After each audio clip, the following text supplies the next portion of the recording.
Welcome to Deadhaus Whispers. Greetings, everyone. I am Calypso, and welcome to another episode of Deadhaus Whispers. Hope everybody has been well. Happy Easter, whether the day is over for you or not, or beginning just like me. And like always, I'm joined by my other host, Faceless Mike. Greetings, hello, and welcome. And today we have a very special guest, a man with a voice like velvet, who could read a dictionary and make it sound like gold, and maybe even, drink some blood on the side. We actually have our Fetid Prince himself today with Beau Foster. How's everybody doing? It's a pleasure to be here. I'm just your captain. Absolute legend, sir. I love it. How is everybody? How you doing, Bob? I'm doing well. Enjoying the day. Captain Voice a lot. Oh, geez, we have a load of chat already. Professional. We're professional. Look at us being all professional podcast thingies and everything. Yeah. Yes. So if anybody does have questions for Beau, please type them here and we will get to them at some point, or maybe even just as they go and roll in. So the first question I always like to ask, or Mike always likes to ask, is, sir, how did you get into voice acting and what inspired you to be a voice actor? How did I get into voice acting? Well, I was but a little babe when I was watching animated shows on Saturday morning cartoons. And that was a while ago. But when you see those things as a kid, you're enamored with these characters. You love them. They're become almost part of your family, really. Like everybody had Goofy. Everybody had some Mickey. Everybody had a little bit of Bonkers. I don't know if anybody remembers Bonkers. Let's go bonkers. Yeah, totally nuts. Bonkers. No ifs, ands, or buts, bonkers. Bonkers, yeah. Oh man, Bonkers. Yeah, that's a trip on memory lane there, Yeah. bro. That's awesome. But you fall in love with these characters, and you don't realize, at least I didn't realize as a child, that there are people on the other end of this, on the other side of those microphones, providing those character voices. And years and years and years go by, and I make silly voices and stuff in the mirror. I go, now you listen to me. I'm gonna tear you limb from limb. Swear to God, and you just do that in the mirror. You do that while you're walking down the hall. People think you're crazy, and maybe I am. All the best people are. This is true. This is so true. It wasn't until much later in my life that my wife basically said, you have a voice and you have talent for this. You should pursue it. Let's just do it. And I was just a big old ball of anxiety, like horrible anxiety, to the point of where it was like hands shaking miserably. I can't go outside. I can't go to go get groceries or any of that, man. My anxiety was out of control back in those days. So I couldn't trust what my anxiety was wanting me to do in terms of opportunities. Because I'd have a great opportunity come my way, and I'd be like, no, can't, no, must run.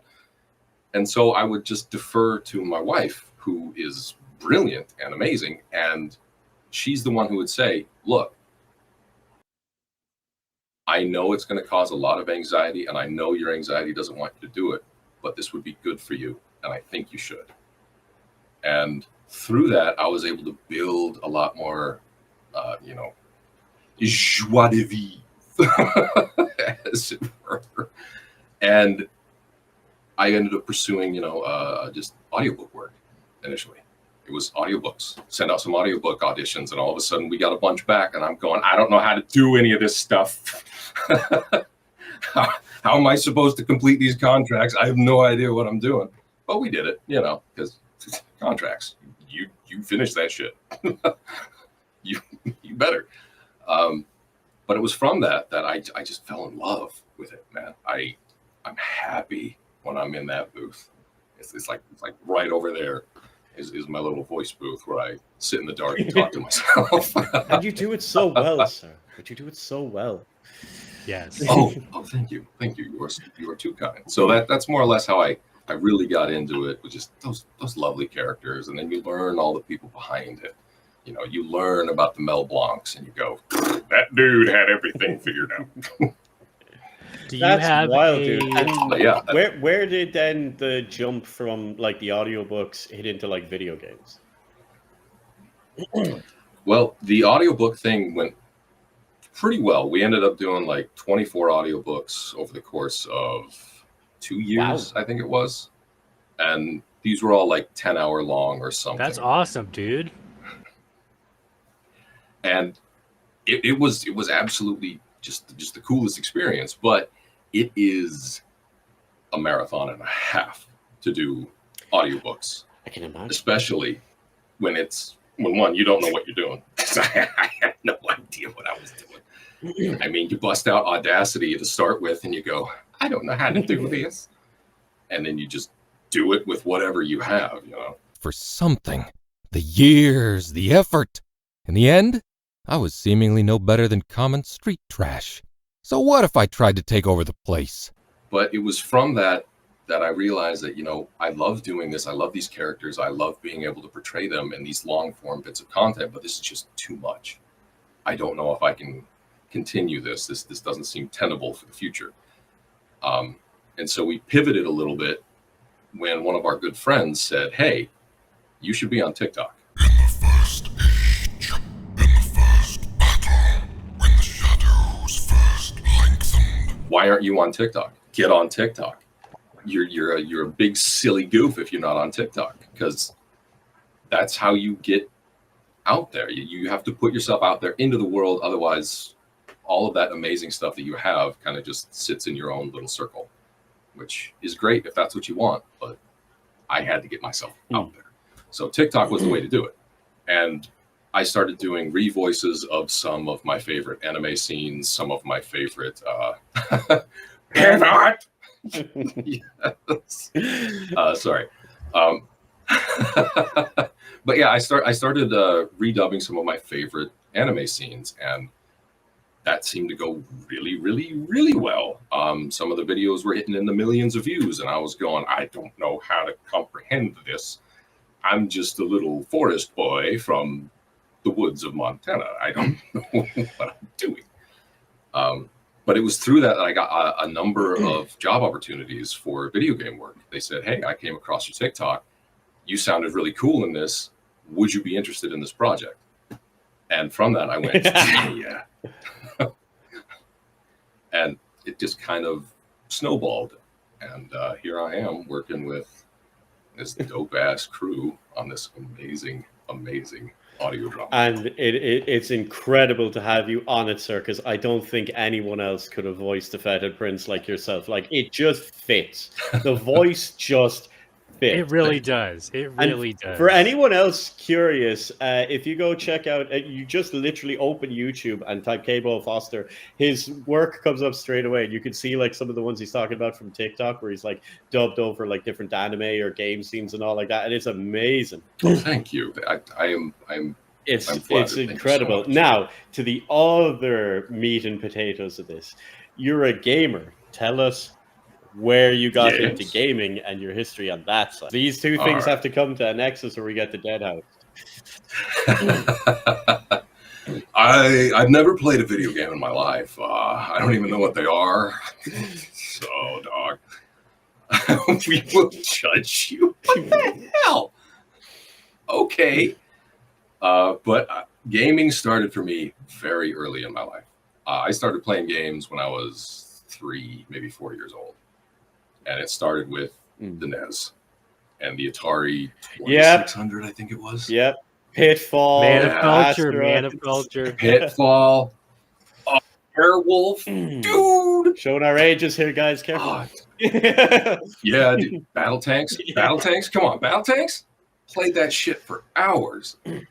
But yeah, it started there with my brothers. I grew up with older brothers. They were like a full generation before me, so I got to grow up with a lot of their stuff, which was their video game, their tabletop stuff, their music, and Hey, Dennis. Hey, Happy Dennis. Easter, Dennis. We have our fearless leaders in the chat. Everybody. Jane, is it okay if I Yeah, address yeah, the go for comments it, go for it. for a brief moment? Yeah. All right. Absolutely ancient. How many centuries since you were all born? I was born before time. I am the beginning, the end, and a lot of really fun stuff in the middle. But yeah, it started back then, man. And oh god, I'm getting like tangent off because I'm just Go going for it, down dude. Go That's for it. memory fine, lane. man. It'd be That's like what we're here for. Skate or That's what Die. we're here Oh, man. Anybody ever played Skate or Die? Yeah. Dang. Crystalis? That's a trip back. Whoa. Dude, like there were so many amazing games that came out on the NES and the SNES era, and like Final Fantasy VI changed my life. Oh yeah, the 2D Final Fantasy games back in the day. Like, if that wasn't your introduction, it was either that or Breath of Fire, which came a little bit later and everything. But like, mine was like Breath of those- Fire Breath of just Fire. because it was difficult and expensive to get like the Final Fantasy games here. So when they were here, like people are complaining about the price of games now. It was even more expensive back then, and there's no way you could convince your parents to drop like nearly $100 on a video game back in the day for the SNES. You know. oh But- yeah, But yeah, that's Yeah, what so dude. Breath of Fire and stuff like that. My first realms onto RPGs actually came at the point where, like, when we're talking proper RPGs, came when I was on PC, and I started with Space Quest 3, which is some old school nice. crap. Now, I didn't get it when it launched. Obviously, Nice. it was like 2 or 3 years down the line and all like that. But then, like, proper RPGs was actually Arena and Daggerfall. That was when I like played RPGs in the way we think of RPGs now. Because like I tried to play the other games, like I played the crap out of Final Fantasy VII and all like that. But if you look at the way RPGs are, Final Fantasy VII is more like a turn-based action game rather than like the traditional RPG. You know? Yeah, I can Yeah, definitely see yeah. it that way. Is how like Final Fantasy and Breath of Fire. I almost called it Breath of the Wild. Breath of the Wild, the spin-off series of Breath of Fire. Yeah. Yeah, that's right. That's right. But those games definitely feel more like a long-form novel that has interactive With incredible parts to it. stories. Incredible stories. Absolutely amazing stories. Whereas like what we think is the typical RPG is you have stats that you need to manage, you have min-maxing. you Yeah, have the all way this we extra think crap of like going on. RPG, like in the pure, I don't like using those words, like pure RPG and all like that. But no, it's like Yeah. RPGs are like anything that's like digital Dungeons and Dragons. Yeah. As opposed Yes. to an actual narrative-driven experience. Which, don't get me wrong, I actually prefer the narrative ones a lot of the time. Speaking of the narrative ones, I'm gonna loop back to somebody here. Go ahead. I'm gonna mess up Temujin. y'all's names. Yeah. No, to Temujin. Temujin. Thank you. Yes, I remember Chrono Trigger. I have a Chrono Trigger story. Go. When Chrono Trigger launched, I was still getting like Nintendo Power magazines and EGM magazines and Game Pro. Dude, I love Game Pro. Oh, dude, Game Pro. But we saw that Chrono Trigger was coming out, and we were like, this looks incredible. Like on a level we had never seen, because Final Fantasy VI or 3 at the time looked beautiful, but Chrono Trigger was like a whole generational leap in terms of the size of the sprites and their animation, and we wanted that. We wanted that shit right now. We put a pre-order in, and at the time the pre-order was $80. We've come $80. full circle. We have come full circle. Not really, Calypso. $80 back then's a heck of a lot more than $80 like, today. That's the crazy thing. The thing that boggles my mind is we'll get back to it in a second. But the thing that boggles my mind is that one, like the fact that Nintendo thinks charging $80 now is a good idea when everything is crashing is crazy. Back in our day, $40-$50, when you were getting paid $1.25 like for minimum wage and stuff was insane. Like games have never not been expensive, but back then they somehow seemed more affordable. I don't know why, but it just did. It's more affordable back then, purely on the basis of the vast majority of people might have bought 1 or 2 video games a year. Now there's 10 games a month. And that's 10 games where a it's day. difficult. Yeah, that's just main. If we talk indie games, yeah, Bo, there's like 10 games a day. Yeah. If you take Steam, like, you know. But anyway, go on. Bo, Yeah. Chrono Trigger. I will Pre-order. also say it was an absolute pleasure working on this, Dennis. Thank you so much for trusting me and working with this character. It's been a dream. But Chrono Trigger, we put in a pre-order for Chrono Trigger, $80.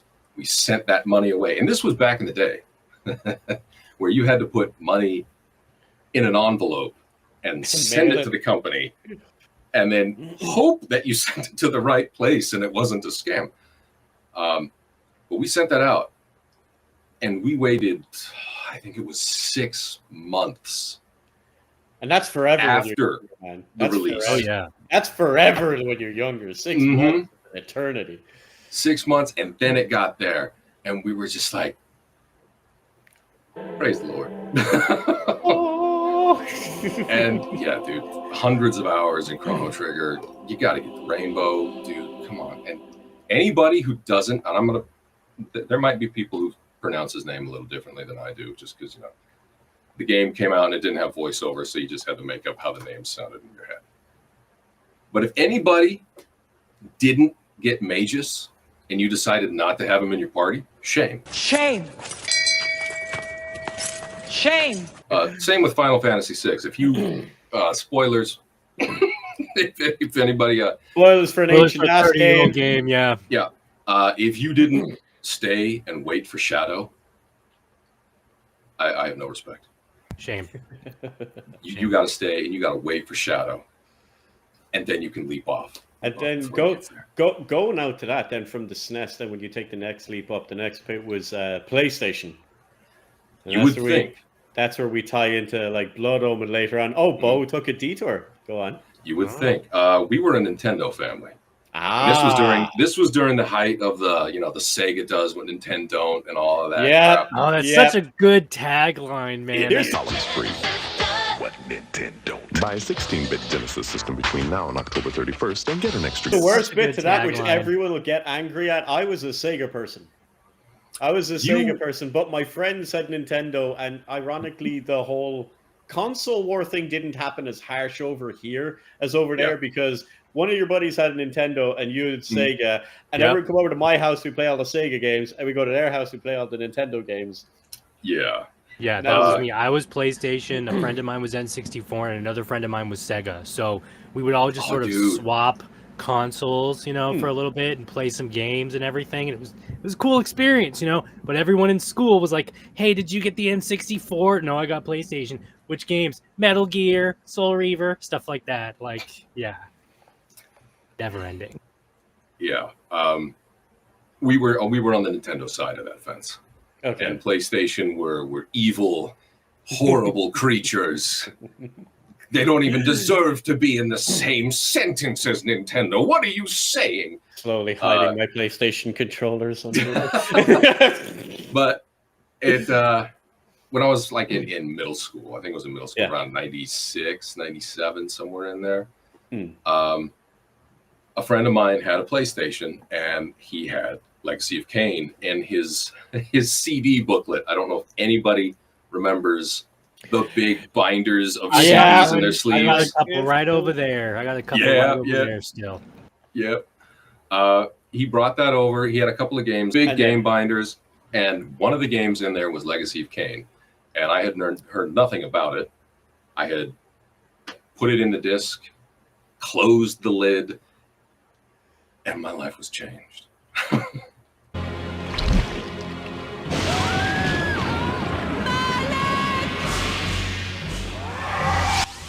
It was the first time that I had seen those cinematics. Like, you watch them now and you go,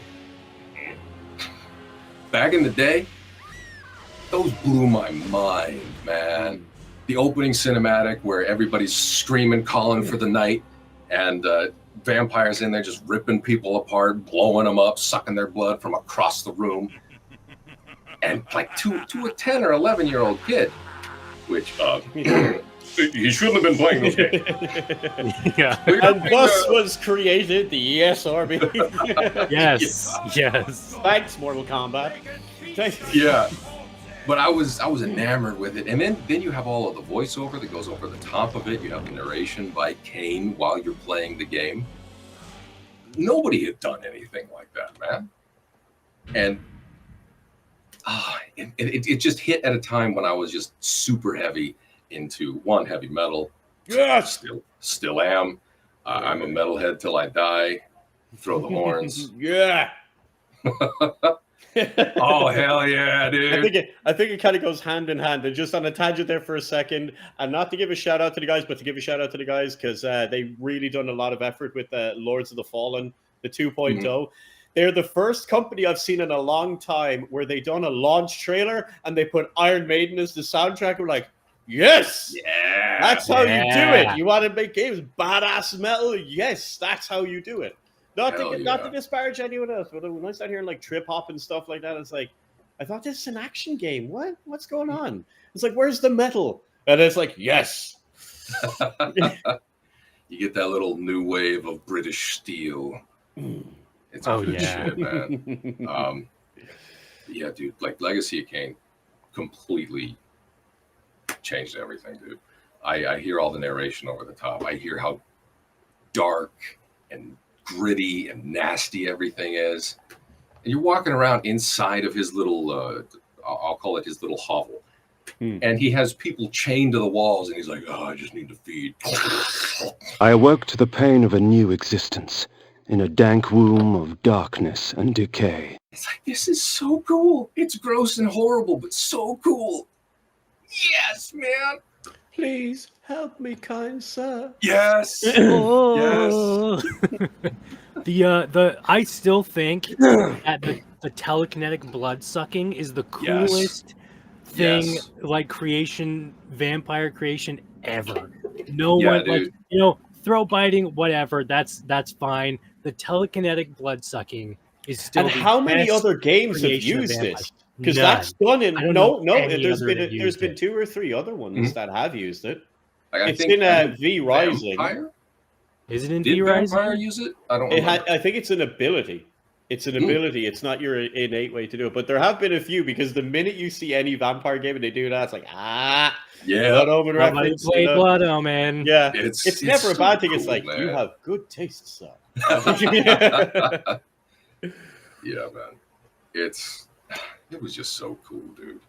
Back in the day, I'd even finished the game and I kept a save on a memory card. Yes, does anyone remember those things? Yeah. I miss memory cards, man. You pray to the gods they didn't corrupt or break, especially if you used cheap, shitty knockoff versions. Yeah, of an official dude. ones. I can't tell you how many games just went poof into the ether. But I'd like straight up put on Legacy of Kain, not even with the intention of playing it, but going to the Dark Diary and just playing all the cutscenes, like watch my own little movie. Yep. Because it was better than half of the crap on VHS back in the day.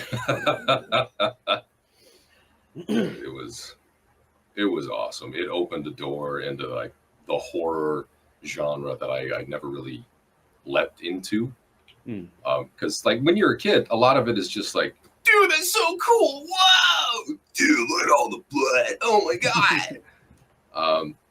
But you don't realize that, oh, hey, I'm stepping into a whole new world here. There's going to be a lot of fucked up shit. It was cool because by the time you got to the end of the game, you weren't even like trying to kill people. It was a case of you were deciding how they died. Yeah. It's like, will I use this tarot card or that one? And like doing all the different abilities. Am I just going to whip out Soul Reaver and just be like, oh, you're all dead? But yeah, and then where did that bring you then afterwards? So you said that changed then with gaming, because at that point in time, I think the only 2 games that were even on that kind of spectrum were Symphony of the Night and Legacy of Kain. Yeah, very much so. I love Symphony of the Night. I do. I'm gonna say that it is not my favorite Castlevania, and I know that is contentious to say. Harmony of Dissonance. We're canceling the show right now. Harmony, great man. I take it you have the Castlevania collections then. I wish I had it on Game Boy Advance. And Oh no, crushed- they've They're all released the out now. collections. Yeah, they're I need all, to they're go all get on those. PC. Oh can my get god, I need to go those- get those. Yeah, there's ones where they have the old games. There's like Castlevania Collection 1, where it's got like the original games, and then there's the Advanced Collection, which was like the Game Boy games. Yeah. Like that. So you check them out on Steam, you can trip back into it. They were great though. Yeah, dude. Nearly all of them have all been solid. Oh Like yeah. Circle of the Moon was awesome. It felt so different from Harmony of Dissonance in just about every way. Harmony of Dissonance was like a super fast version of Symphony of the Night, whereas Circle of the Moon just felt much more slower, not much more slower, much more slow, and more deliberate. Yeah, like you had to plan what you were going to do when you were going to jump. Whereas with Juiced Belmont, you could just skate all over the goddamn screen. And I mean, it was awesome. that got to give you a smile though. Did you watch the anime on Netflix? Yeah. And you see Juice pop up. You got like, man. I was like, dude, that's my guy. That's awesome. And then it just kind of spiraled into a lot of different games leading down horror routes. Some of them you don't think of horror, but like Turok. Yeah, survival. That's baller, survival horror. That's on the same level as Doom. People are like, Yeah. it's not really horror, really dinosaurs. You're getting eaten alive by dinosaurs. You're getting eaten by dinosaurs. I'm terrified of dinosaurs, dude. Like I might be as big as a dinosaur, but I'm still scared shitless of them. But yeah, it went into that direction, and then it became like Doom 64 and Turok 64, and especially Turok 2. Those are all remastered, man. You know that? Yeah, dude, I've got the Night Dive remasters of those. They're so good. So good. They are really great. They're really great. Like, if there's one company that I would love to see remaster just everything, it's Night Dive. Like, they're my go. I mean, they're already. Last I knew, they were in talks with Epic to potentially remaster Unreal. I've heard about that, and I hope it happens because I hope so. Epic can fuck off because they delisted it, I think, completely. You know, Yeah. so that means something is. I believe my crazy theory is that if a game gets delisted, it's not because of rights issues; it's because a remaster or a remake is happening. Yeah.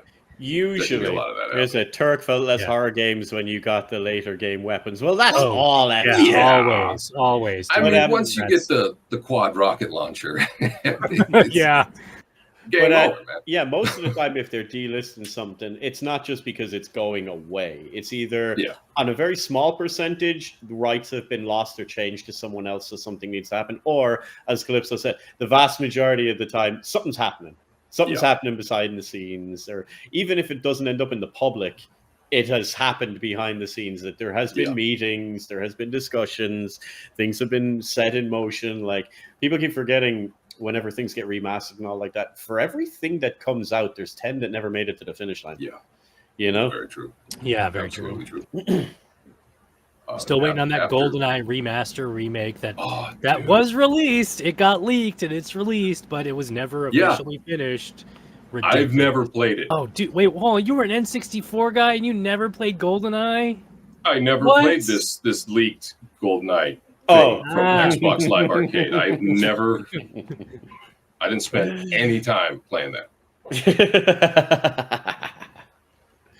But yeah, and then you're getting on the horror games. Like I think it's only from like the PlayStation 2 and Xbox 360 era that we started to get like horror games that started to match on level with like what we had in PC in early days. But PC was hampered an awful lot with the like the graphical fidelity of what they could do, because a lot of the things needed to be kept back because of what a domestic PC could do.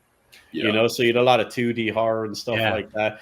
You know, the Mystery Mansion, Clock Tower, things like that. That were 2D, which were still jam back then. scary in their own right. I'm pulling a lot of this out just Quest because for Glory. I'm recently, after watching the first episode, because I backed a documentary called Terabytes. I don't know if you're familiar with it. Dennis is actually in that for anyone that goes to watch it. And all. It's about the history of horror games, because they'd previously done one, which I backed also. With what FPS, right? FPS. Yeah, FPS was great. Of course, they'll go up there, which is basically the history of first-person shooter games. And yeah, I love any of that like history side thing where they go through the whole lot and they talk to like a lot of the developers about how it was. Like, of course, they interviewed like everyone that worked at id from back in the day when they were doing the FPS one, like Romero, Carmack. Weirdly, Carmack, because he never gives interviews. But he actually he gave a whole big talk on everything about how it worked, the dynamics in the office, what way they were thinking about games. They bring it all the way up into like Destiny 2. So they've done the same thing with the horror, and it's fascinating that it was only from then, like when I was saying in PlayStation 2, Xbox 360-ish eras, when we started to get like games like Fatal Frame. I don't know if either of you are familiar with Fatal Frame. I still haven't played those, but I've seen a lot of them. And when I went to a retro store a couple years ago to get Fatal Frame for PS2, because I still have my PS2, it was like $100. No, don't pay that. Don't pay that. No, of course not. Retro stores are. You can just dude. I'm fairly certain there is a digital emulate version on like the Switch and PlayStation and all stores. There is, but those ones, like I love the horror games like Resident Evil. I loved Silent Hill. I loved these. But Fatal Frame was one of the first ones that genuinely made me crap myself. I was like, holy crap. I was like, oh, okay, I need to turn the lights back on. I'm not playing this in the dark.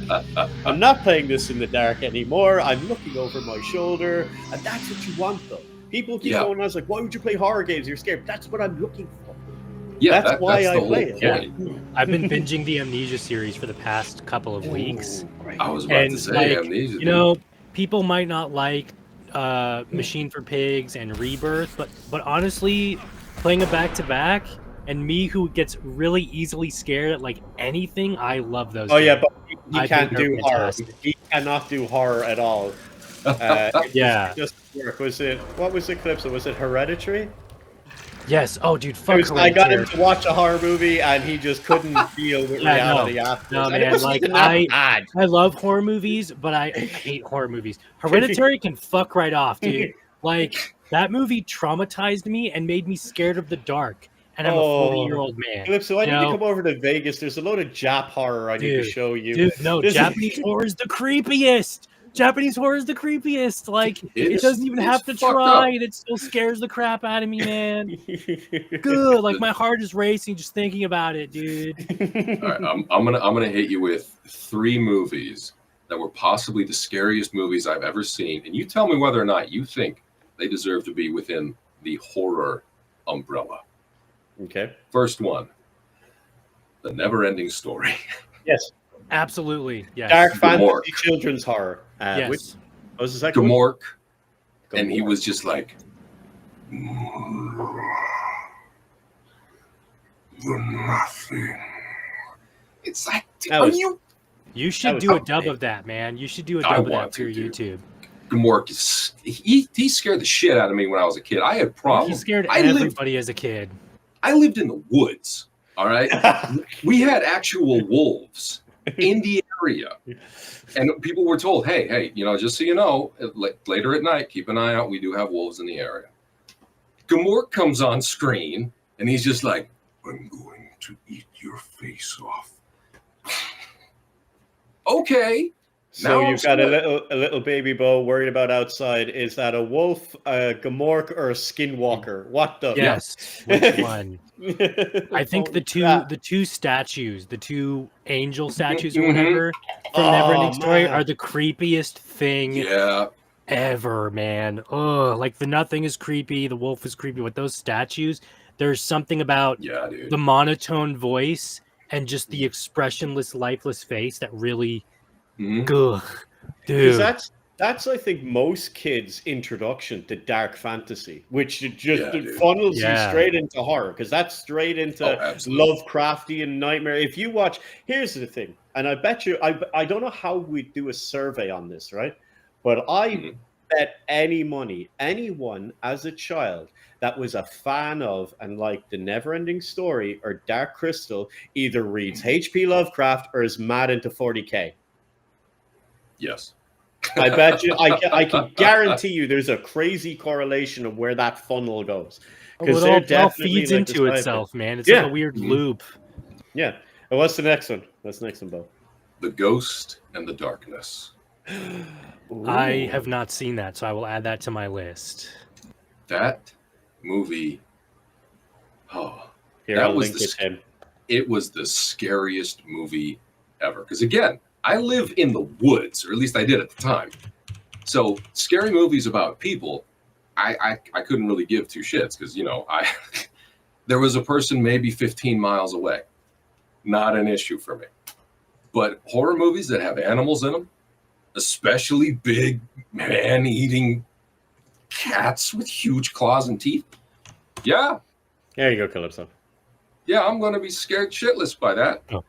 And I remember watching okay. that when I was way too young to watch it. And at the start of it, I was bored. I was like, oh, this is going to be crap. And then by the end of it, like, oh, Val Kilmer. I'll add this to my list, definitely. Rest in peace, legend. Rest in peace. Yeah, clearly. Yeah, definitely horror. Definitely horror. All right. I'm glad. And then third? I'm trying to remember what the third one was. The Super Mario Brothers movie. No. Oh, yeah, dude. That's horror for an entirely separate reason, although that is a guilty pleasure of mine, just because of how crazy and stupid and weird it was. No, you could twist the Super Mario Brothers movie by like 5 clicks, and it would turn into a horror film because there's enough elements there to where if you changed the goofiness of it to something way more serious and maybe toned the lighting down a little bit, it's absolutely a horror film. Come on, you got like a freaking eldritch fungus that's growing everywhere and corrupting everything. Freaking Yoshi is a literal dinosaur. The fucking Koopas or whatever are also reptile lizard people. Like, horror film right there. You have the elements. That reminds me Bob of a lot Hoskins of weird, is doing a really weird American accent. The weird 90s horror films that were like horror comedy films, you know, like Head of the Family and stuff like that. You know, these weird off the wall stuff. Don't forget, I grew up, I loved Trauma. Any of the Trauma stuff. You know, Topsy. There's a new one of them coming out with Peter Dinklage that was shot like 4 years ago. Oh yeah, there's a lot of movies coming out that were maybe shot a couple years ago and they're coming out now. I'm a huge Trauma fan of any of that deranged, crazy crap, and things like when they done Swamp Thing. Anyone remember Swamp Thing? Swamp Thing is baller. Swamp Thing is awesome. The cartoon. There's supposed to be another movie coming out too. I love that cartoon as well. Oh yeah. Back in the day, man, they got such injustice done with that because that TV show was shaping up to be really cool, and then it ended out of nowhere. Dude, Goosebumps is a classic. Goosebumps is absolutely a classic. Alone in the Dark. Alone in the Dark. That was the creepiest episode. That was the one. I didn't see Goosebumps. I'm a little old to have watched Goosebumps, but I watched Are You Afraid of the Dark? Yeah. You remember that one? Are You Afraid of the And Dark? I already found out a while ago that's Canadian. I grew up thinking that was American. Goosebumps was also Canadian. I think they were like a competing thing, you know, because you had Are You Afraid of the Dark starting it in like 1991 or 92, and then you had Goosebumps literally trying to ride the coattails 2 years later. And it worked. We got two great, really creepy horror things that still sort of hold up today. I missed that because I watched this stuff like when I was way too underage, right? So like I was, I think 7 or 8. I have very irresponsible parents. They had the attitude of I could rent whatever I wanted from the video store as long as there was no adult content in it. Yeah. AKA, you know, and that's where you're those type of boys where 80s horror is adult content, but not really. And they'd rent me anything that was horror, but they wouldn't anything mature with anything like that in it. And I watched like the Ghoulies when I was like 7 or 8 years old. Not the Goonies, you know, the Ghoulies. The Ghoulies. I watched stuff like that. I watched Hellraiser when I was way too young. I love that. No, I just got done watching the trilogy a couple years ago, and I've never seen it before. No, just 1 or 2. Just 1 and 2. The rest. No, 1 and 2 I watched. 3 I've seen previews of, but it's still on my list. And the rest I already know are total shit. They were just older movies. I've still watched all 8 of them. And they're absolutely terrible. Yeah, that must be hell to watch all 8 of those movies. If it means anything, I know people that, like, I've met people because I used to do a lot of horror stuff. I've met, like, some of the actors from those movies. I've met and hugged Cenobite. Clive hasn't even watched all of them and refuses to. I can tell you that for a fact. Clive, they're tough movies. Like other than body horror that's in the Hellraiser films is next fucking level, man. The only one better than that. I've only seen them once. That was my favorite Clive Barker book up until a few years ago. Wasn't it a Hellraiser? It was one that they made a movie of, which was criminal that it never got done properly. It was Nightbreed, or the book is called Cabal. Oh yeah. I still need to watch Nightbreed. It's on the list. If you watch that, that's literally the whole us as the others, the other people. That's what it is. It's like Midian is where the monsters live. This is ironically in Canada again. Everything goes back to monsters in Canada. Is a horrific landscape. But yeah, that was fantastic. And the only one that beat that, and this is a book recommendation for any of you to go check it out. Clive Barker wrote a book a while ago. I can't tell you anything about it because it'll ruin it. You just need to read the book. It's called Mr. Be Gone. Mr. Be Gone. Just read it. You like horror? That's the master of horror wrote one of the most beautiful things ever. That, and always shout out to the Scarlet Gospels because he got sick and tired of people ruining Hellraiser, so he ended it. When you talk about the new one was really good. The reboot, remake, sequel, whatever it was, I thought that was really good. The remake Bootmaster. Just to tell you that, that's literally the first line of the book when you open it for Mr. Be Gone. Burn this blood. Book. Oh, burn this book. That's awesome. Funny. Won't tell you anymore. That's it. You open it up. The first page just says, "Burn this book." I love fourth wall breaking horror shit. I think that's the coolest thing ever, man. Like, if you're reading this book, put it down to, like, have you guys read or at least know anything about House of Leaves? I'm familiar, but I don't know that one. So House of Leaves was a primary inspiration for Control from Remedy Entertainment. Dude, yeah, right? Control was great, but like the way House of Leaves is written, you can't listen to it. You actually need to read it because the pages are literally drawn like eldritch weird symbols. So you'll have a little thing in the center of the page, and it'll be a circle, and there'll be text, and then there'll be weird symbols around it, and then you turn the page, it's another thing. The book gets weirder and weirder and weirder, and it's written like the diary entries of a guy who went through this horrific experience, but it gets weirder as it goes on. It's a really long book. It's really in depth and everything. But the first opening lines are, if you are reading this, do not continue. Put this down. It's like chills, literal chills. And it's like, if you wish to continue, do so at your own risk, but you have been warned. I had a few experiences like that with Mr. Be Gone, but I can't talk about them because it'll spoil it. But House of Leaves, I don't want to ruin it for you guys. 2 or 3 times I actually put the book down, turned on the lights, went outside, and done a perimeter check. Yeah. Oh, God. I would read. I would read House of Leaves. Me and my ex now would read House of Leaves together, and she would just listen, and she would even say, "Stop reading, please. Put it down." Like that's how. That's how wild it gets. That's how wild it gets, man. I'm gonna have to look into these. Absolutely, these are definitely going on the record. Hold on, let me just grab my notepad. Let's just write them down right now. Who the hell cares? Because it's Scarlet Gospels by Clive Barker and Mr. Be Gone by Clive Barker. Scarlet Gospels is brilliant because it's a mix between Hellraiser and his other stories, which are about a detective, which is legally not John Constantine, which is. It's fantastic. I don't want to fucking ruin that pronunciation. De Griezelboos. De Griezelboos is a great Dutch series. Though it's teen horror, that's fine. About reading horror stories. That was the big. See why the Never-Ending Story was awesome, because it was a story within a story. Yeah. And you were there with it, which is why that was horror. Fantastic. Sound baller as hell. That's a cool title in English. What about from you, Beau? What's some of your favorites then? Outside of what you asked about horror, what's some good horror to you from the Fetid Prince himself? Has anybody seen Dog Soldiers? Yes, that's still on my list. There's so many movies I gotta watch. John Pertwee's in that, and it is awesome because he's the son of John Pertwee, one of the first Doctor Who's. Oh, nice. Good acting chops. He was also Alfred in the Gotham series. Now he's brilliant, but then Sean Pertwee, anything with him in it's fantastic. Yeah, Dog Soldiers is an incredible one and underrated. I hear it's one of the best werewolf movies ever. I thought that was one of those movies that everyone has seen, but they haven't. Yeah, it's kind of weird. Same. Again, I live in the woods, and this is post Gmork, and now we have werewolves in a very, very woodland area. trying to break in to a little cabin. Werewolves ate my platoon. Yeah.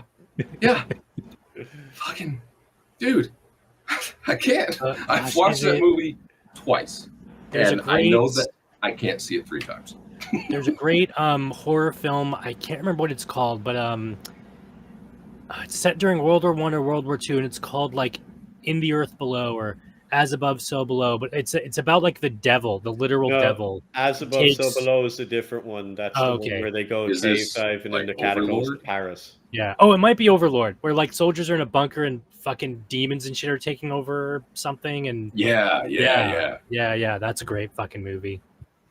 As Above, So Below is also on my list. I think it's a French horror film or something like that. Just Dennis, I just saw Sinners. Strongly recommend. Dennis is needing to catch up. Yeah, Sinners is on my list. I'm going to see it this week. When you see us complimenting the ever-loving crap out of Blood Omen. Yeah, we were just kind of to borrow a phrase I heard from one Irish woman.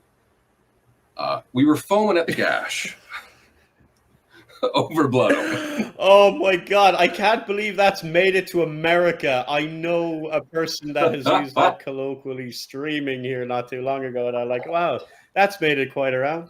Although it's a great way to work around the censors because no TOS issues with that. Yeah. Nobody knows what you're talking about unless they know what you're talking about. Pit, I think, was the very first heart. The Pit is in the Pit and the Pendulum, or just the Pit? Because they're 2 different ones. Or am I confusing that with the Gate? The Gate. I loved anything with small monsters. No, the small. There's one called the Gate. Oh, yeah, the Ninth Gate with Johnny Depp. That was Johnny Depp, right?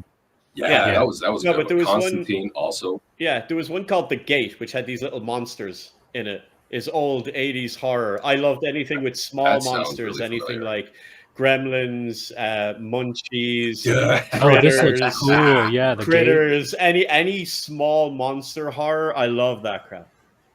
The kids still go hold the backyard. Yeah, the Pit. Maybe you see. Here's the other part where it gets confusing.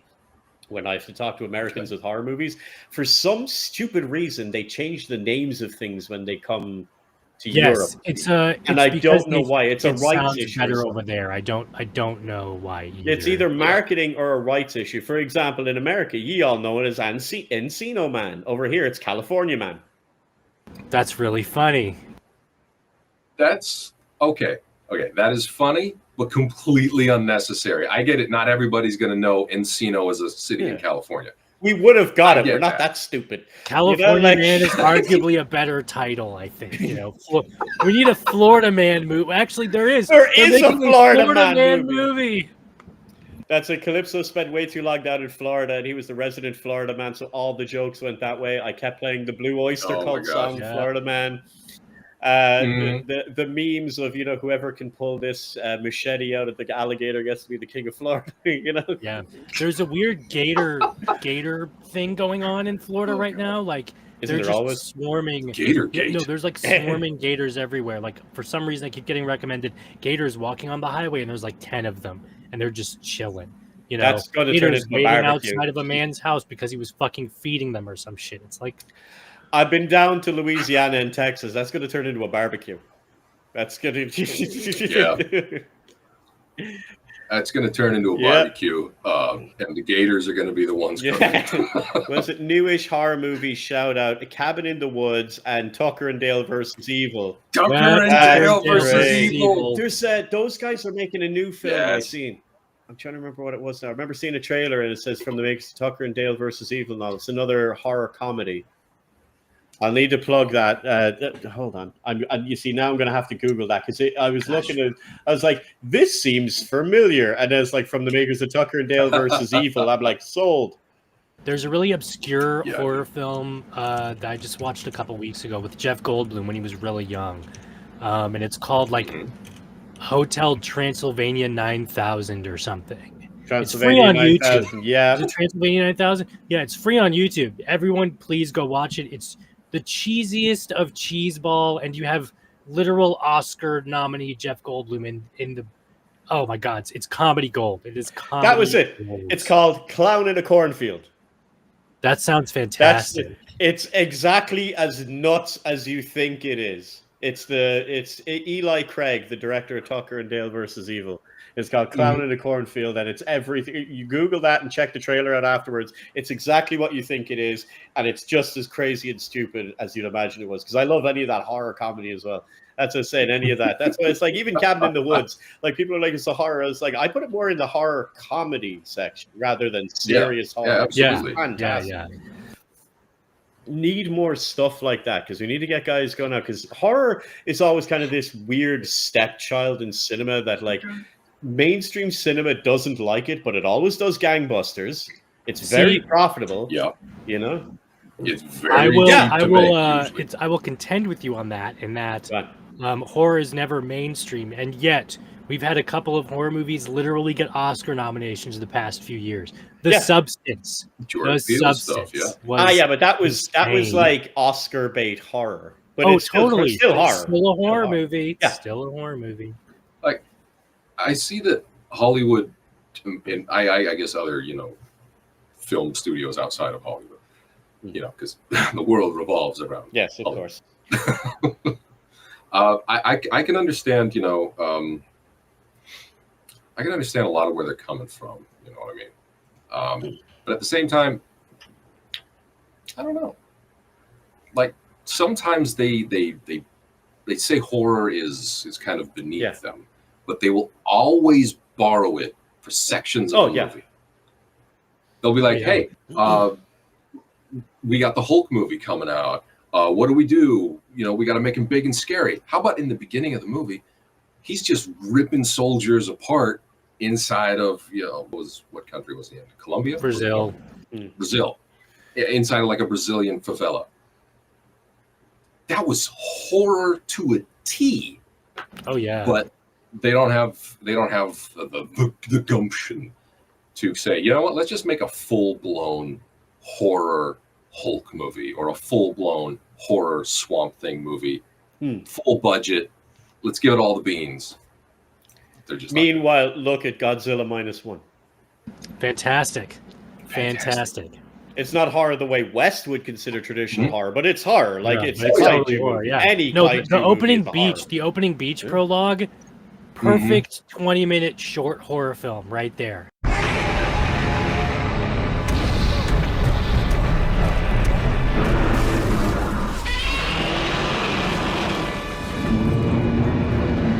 Yeah. Perfect. It's crazy. Then take a look at like even the more recent parts. Terrifier, the series. Every one of them has made gangbusters, even compared to the previous entry, and all like that. Like it's not like it has to be made over constantly and all like that, but at least Jesus, give the guys a bit of money. It's really weird what Hollywood chooses to prop up too, because like you see constant, watch the new Black Mirror or what's the other one, American Horror Story and stuff like that. And like, for some reason Hollywood shuns horror, but then they fully embrace it because it makes them lots and lots of money. Dennis just mentioned Sinners. Sinners already made its budget back within the first weekend, and it literally just opened today or something like that. Yeah, it was open. Yeah, today's Sunday. It opened like Thursday or Friday. Yeah, it's already guarantee you it will be Oscar-nominated horror because it was filmed like a traditional big budget Oscar film, only it's a literal horror movie. The latest horror movie is called Snow White. It's literally a horror. Funny he mentioned that. There's actually a horror Snow White that's coming out on, I think it's Shudder or something pretty soon and all like that. And they're working on the same company that brought you fucking Blood and Honey and other shitty cinematic movies. They're doing a Aladdin one now, which was just Wishmaster 10 years ago, 20 years ago. Dennis is always plugging these ones. These are great. I've been reading through them. It's it's Grim Scribe and Songs for a Dead Dreamer. This is, as you call it, like it's philosophical horror. Yeah, it's great stuff. Nuts. It's one book. It's actually like two books it's like together. Two if you get the books Penguin version, it just has the two of them put together. It's amazing. Even just the very first story is like, ooh, wow, ouch. Yeah, like I'll never forget this one. It's from Grimsky. You know what I'm talking about. It's from that book that Janet just typed. It's like the third story in, and it's about a like 40 or 50-year-old woman who was an author or a publisher or something for books, right? And as she's getting older, you just see her, it's from her perspective, and she's just talking about the world around her, how she sleeps with young dudes and, you know, is just trying to relive her youth. But every single time she turns off the lights and looks in the mirror, she sees some sort of monster. And like, it's all in her head. And I guess the implication is that, you know, it's just her reflection that she finds disgusting. But the way that they portray it and the whole Lovecraftian eldritch, there is probably a fucking monster surrounding you, is nightmarish. And it's just from her perspective of her telling about her daily life. And it's frightening. It's That's absolutely why I frightening. never. The whole point of that about the philosophical horror is like the way these stories are done. There's many ways to interpret it. Like there, yes. When you finish reading that story, is there a crazy monster in the mirror? That's just as likely. Yeah. Or the other one is like she sees herself as a monster. She is a monster that she despises. Like, and it's open interpretation. It doesn't give you any hint of which way it could be. Because especially like, I don't want to spoil it in case you do read it. The first story is fucking great, and it's a great Dude, the first gives you story a is tonal shift for mind-boggling. how this whole series is going to go. What's this one? Yeah, the first Poltergeist made a profit in like the first day, right? I'm pretty sure I heard it. It wasn't the first day, I think, but when it opened in pure profit nearly. Yeah, like The Exorcist. See, that's the whole thing. You have these legendary horror films that everybody praises and stuff, but at the same time, Hollywood doesn't like horror, and yet they make billions of dollars and become Oscar-nominated stuff and yada yada yada yada. Where does that make any sense at all? How can you shun something and, you know, say it's some sort of low bar for whatever the Hollywood machine is, and yet prop it up? Universal made their literal studio and career from horror films like Dracula. Literally, the Universal monsters. Yes, the classic Universal monsters made that studio and their horror films. I'm still angry that got canned, the dark universe that they were starting to. I am not. I'm not, because then they turned it into there's the new Universal theme park, Universal's Epic Universe, stupidest name ever. But they have a dark universe land now, and it's the coolest thing ever. Like, go get on YouTube, everybody, and look up the Dark Universe, Epic Universe like walkthrough. It's so cool. It's so cool. And they have the traditional Frankenstein, the Invisible Man, and everything else like that. It's awesome. Funny, my specialist topic, and it's not The Witcher 3 this time. Aren't there like 20 Jason Voorhees movies? Kane Hodder is in most of them. Again, honored, got to meet the man and discussed a lot of that, including getting to meet the first Jason, the guy who played Jason Voorhees in the very first movie, Ari Lehman. And those, again, that was the whole point of the 70s into the 80s. When you turn around and say, hey, 80s movies, most people think horror straight away. They don't think of anything else. Maybe some art house people think of like John Hughes, like Breakfast Club, 13 Candles crap. Like, they might think that. But most people who go 80s movie think horror. 80s horror. It auto-corrects in your head to 80s horror. Right? All started with, it didn't begin with, but the big part was Halloween. And then everyone else, we need our version of Halloween. Then you get Friday the 13th. You get everything else that's coming after that. You start getting all these crazy spin-offs. And that leads into like weird made-for-TV movies, which are better than the actual movies like It. Like, no one ever convinced me, and no shade on any of the actors involved, but ain't no one beating Tim Curry. Excuse me, sir. Do you have Prince Albert in a can? You do? Well, you better let the poor guy out. Oh, absolutely not. Absolutely not. My God, Tim that Curry guy is a legend. I don't think he has ever done a bad job in it. He's been in a lot of bad crap, but he was never bad in it. Like, he's always the best part of a bad movie, you know? Yeah, like, do you ever remember a TV show called Earth 2? Friends are in peril, Commander. In time, the women, needy of guidance, will follow me. No, he's in that, absolutely. It was absolutely terrible. It's like this family, and they're like going to colonize another planet, and they're like the first group of people that get sent there, and there's a whole load of them, and like one of them is Tim Curry, who immediately betrays everyone and runs off into the wilderness. Of course. Because like this crazy eccentric and shit in a way that only Tim Curry could do, because if anyone else done it, it would have seemed stupid. But Tim Curry can play the most absurd stuff, deadpan serious, and you will buy into it. Like the fact that the same guy is the darkness from Legend and It. And then he's in, what do you call it, Clue? You see again. Yes, another Clue is name- great. Yeah. Another name change thing for you guys. It's Clue over here. It's called Cluedo. And who are you, sir? I'm Wadsworth, sir. The butler. What exactly do you do? I battle, sir. Wait, because I think that was the original board game was called Cluedo, and it was a French making or something like that. I don't know. No idea. I don't know. Legend was a great put it movie. in. Again, I'll throw that Marvel stuff in Dark post. Don't Fantasy. worry, guys. That was an awesome movie. Oh yeah, that's the fun part of this, Bo. Later on, whenever we do this and we finish up in a little while, and then we edit it, Calypso has to go and find everything we've been talking about and put in the clips. Yes, it's going to be annoying, and I'll do it. I am so sorry, dude. I brought up a No, lot it's of fine. shit. Keep I'm mentioning so more sorry. bullshit for me to put in, guys. God, Dude, no. you should have let me know, man. No, this is the No, fun no, bit. it's fine. It's fine. Oh man, we Wave haven't Race talked 64, all about your voice Blue acting. Storm, F-Zero. Yeah. Oh my god. Do you have a favorite audiobook you've read, if you can remember any of them? And do you have a favorite voice role that you've done so far, not counting Fetid Prince, of course? Okay. I do love the Fetid Prince. It's so cool. I've done a couple of ones for Ina Dream Barbecue that I thought were really fun to do because they were just. It's the most absurdist, surrealist video game I've ever seen. As well as the rest of the like the online videos and the comics and everything that the old G does. Hats off to him. I don't know how he does it, but I gotta do a lot of characters in that game. I know not which one to trust, which tells the truth. So tired I am of lies.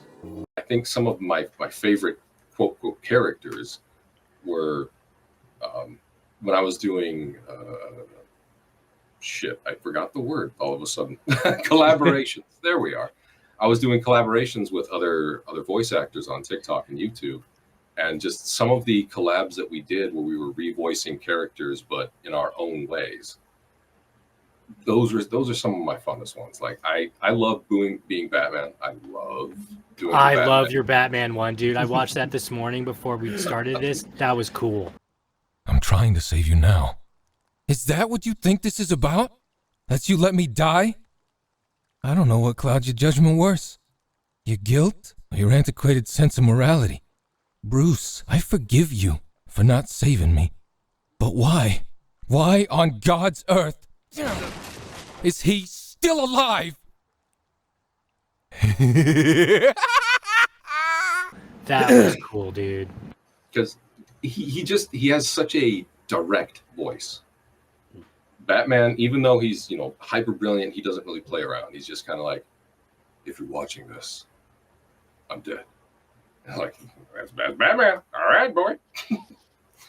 And it's just so much fun to be able to do those earnestly in your own way while still respecting the source material. Because like Kevin Conroy, absolute legend, and no one's going to top him. All right.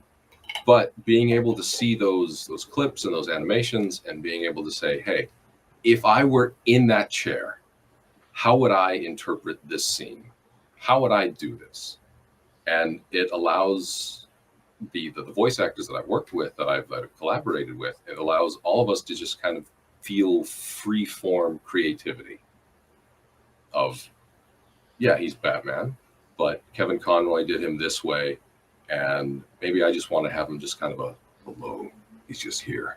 He's Batman. He's going to destroy everything.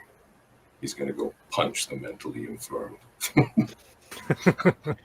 But that's the way you I'm need your to do it, therapist. because one of the biggest problems that you see in like actors taking over roles in movies whenever they have to recast roles, whether it's due to age, generation gaps, remakes, and all like that, they try to copy the previous actor, and that's not the way to do it. Never try to copy the other one, because you will always fail, because you are automatically trying to do something that someone else done better, because they weren't trying to do something, they were just being themselves. So when you put it into your own role, like right there, Beau, I could listen to that in a video game with you as Batman. Yeah, man. Like, straight away. Yeah.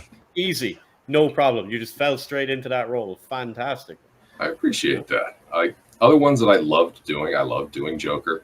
I don't have a Mark Hamill Joker, but I have my own version that I tried to sort of put into that. And the ones that I really love doing are the ones where it sounds weird because, I'm in a booth talking to myself, making random voices. I loved doing the ones where I'm quite literally having a conversation with myself as multiple characters. And one of the ones I really loved doing was where I got to be Joker and Batman. And I redid this scene where Joker is basically being interrogated by Batman for destroying and essentially setting off a nuke in Gotham City.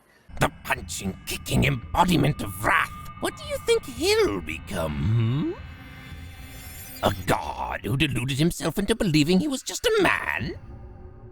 There are some things even you can't corrupt, Joker. Oh, Batsy. You honestly think he'll still be fun to play with? He'll grieve, but he will continue to be the best man I know. Oh no, this time the joke's on you, and the world will burn.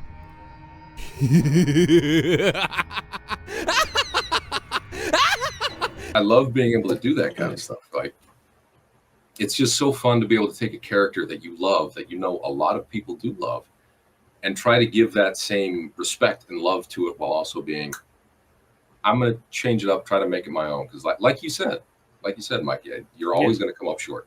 Yeah. Because everybody's going to go as close as you are. You might even be like right there.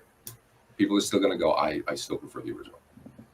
That's normally it. But part of it isn't even a skill issue. Part of it is just bias on people's behalf because they heard that first. They prefer that. So if you're going to do it, give it a bit of spice. Give it something different that they want to hear. It's like whenever you see bands that do, like my favorite one, going back to music, just a musician. But when you see people covering songs, don't just cover the song. Do something different with it. You know, like when you hear like who is it? Was it Travis or it was a Scottish band and all like that when they done like "Hit Me Baby One More Time"? Only they tried to do it like pure serious on acoustic guitar and all. Do it different. Change it. You know.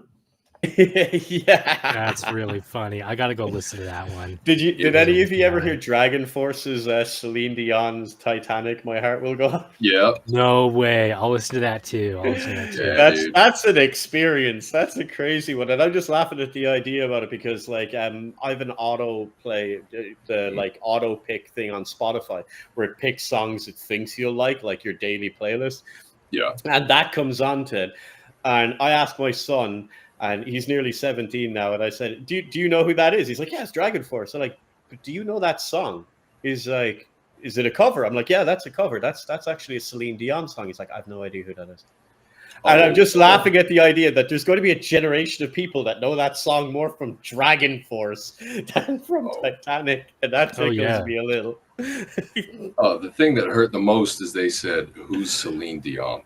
Yeah. Oh, you think that's bad? There's a whole lot of things for this generation, Beau. There's a lot. Oh man, yeah. I keep trying. I can only do my part with the music bit. So my son now knows what grunge is and what metal is. Okay. He understands a lot of old rock and metal bands. So that's my duty part done. And trying to educate with the older movies, but anything else like there's a whole. I despise the fact that there's a whole generation will be introduced to characters because of Fortnite. Oh man, yeah, heartbreaking. Heartbreaking. It's the dude from Fortnite. I can appreciate it from both sides. Like I understand that from the people who were there when they were created and they came out into the world, seeing people be like, "Oh my God, it's Jason from Fortnite." You kind of just sort of twist inside and go. Your brain that does that little skitch. Yeah.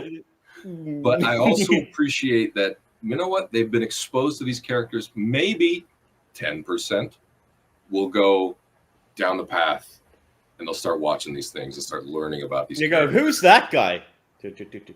And figure it out. Maybe to get a taste of an old movie or two. I never thought about it that way, Beau. That's actually a way healthier way to deal with it than the twisting internal deep-seated rage and anger I've been feeling. You do feel the cringe a little bit, like somebody just Mortis Carnifex. I apologize if I messed up the name. But yeah, Master Chief, the Fortnite guy. Yeah. Yep. I can understand that.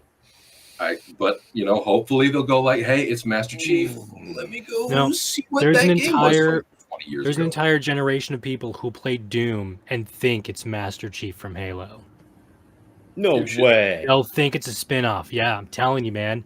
Look at Doom Guy now versus when he first started. There's people who will only play Doom 2016 or Eternal, and they'll think, wait, isn't that just fucking Master Chief? What is he doing in this game? Those aren't aliens. What's he doing killing demons? Master Chief's armor looks wrong. That hurts. We need to wind that back into something less I'm depressing. sorry I ruined it for you guys, but that's the truth. We need to bring that back from depressing. We're meant to be like horror, dark fantasy, Calypso, not like. Hey, they're doing God, it. Rumor is Dark Ages is going to introduce the Quake remake that they're going to be doing, because you have the Kako demons now looking like Lovecraft monsters. And what's the only other id game that has Lovecraft stuff and is focused? Quake. Rage. Oh, I mean, Rage. Don't mention Daikatana. Hey, the greatest game ever made, you mean? Daikatana? Where John Romero will make you his girlfriend? His bitch. Yeah. Oh, God. Eesh. Yeah, I need to be careful about that. That's the funny part. I need to be polite because John Romero doesn't live too far from here. Like that's where the studio is, so I need to play nice. I don't know John Romero as a human being. I've never met the man. I only know him through the games that he's made and maybe some interviews that he's done. But legendary status. Maybe he's an asshole. Maybe he's a great person. I don't know. But what I do know is he and his team of brilliant people like John Carmack and American McGee and everybody else in there, they changed gaming history. Mm-hmm. So definitely, FPS games would not be FPS games without that team. Oh, absolutely not. 100%. Absolutely not. 100%. And then you get Angry House Calls. And then you had brilliant games on the consoles that made first-person shooters actually work. And I know everybody's going to say GoldenEye, but it was Turok. Yeah, I would argue. Well, yeah. Turok Turok I've been playing those again too. Turok was the console Doom before they put Doom on the consoles. 100%. That's how that worked. Because I remember I even had Doom on the PlayStation. Yeah, and that one was weird. It didn't work right because the PlayStation controller. The PlayStation controller at the time, like the PlayStation 1 didn't work. The controls for Doom only work. Again, I'm a mouse and keyboard guy for FPS, as everything else has to be a controller. You need analog sticks for an FPS, otherwise it doesn't work. Mouse and keyboard or analog sticks. We were trying to do it with the buttons and those tank controls back in the day. And you'd depress I think it was L1 and R1 to shift. That's it was horrible. It didn't work right now like that. The N64 analog stick, game changer. Game changer. It was the same way with Doom on the SNES. It was that was my first Doom experience, believe it or not. Like the worst version of Doom you can play was my first Doom experience, but it was fucking cool, man. I thought that shit was mind blowing. Dude, it was Doom. No matter what you put Doom on, it's still Doom. It is in a way. I still love the fact that right now we've got to the meme where it's like, can it run Doom? And there's people putting Doom on fridges and pregnancy tests and all sorts of crazy stuff. Didn't someone get Doom running on a computer built in Minecraft at one point? I think so. They're dang. Someone and we know put you Doom, can put Doom on anything. Yes. Someone put Doom in Notepad. Dang, yeah, I saw that. That was what? Doom works on potatoes. Yes, literal. It literally does. It actually does. Yeah, it is so cool. Going on to that, it's when you got into that, and we were talking about that's when horror games and stuff came out, when we started getting into those eras of gaming and stuff like that. And like you said, Beau, that inspired you a lot. Did any of that come through when we were talking before we got started here, guys, about Beau doing his Fetid Prince or auditioning and stuff like that? When you're auditioning or when you're up for a part and they tell you, hey, we want you to read for something, do you know in advance? And if you do you bring any of that in? Like, for example, did you know in advance that you were going to be reading for Deadhaus Sonata? Did you know who or what the character was? And then did you like, ooh, I better turn on the Legacy of Kain voice? You know, like how does that work? For a lot of the projects, there are opinions whether this is fair or not. I'm fairly neutral on this, just because, you know, life is life. But most of the time, you're not going to be told what it is you're auditioning for. It'll be, hey, this is a confidential project under the code name this. We would love for you to read this section, which more often than not has nothing to do with the project that they're actually working on. It's a voice test kind of a thing, is it? Yeah. Just to get a gauge. Yeah. It is all proxy. And then if you pass that proxy and they call you back in, often for a second read, sometimes maybe a third read, depending on how many people they have going for that particular role. Then they'll say, once you have the part, now this is what we're working on. We're working on this big project or this little project. And you go, that's awesome.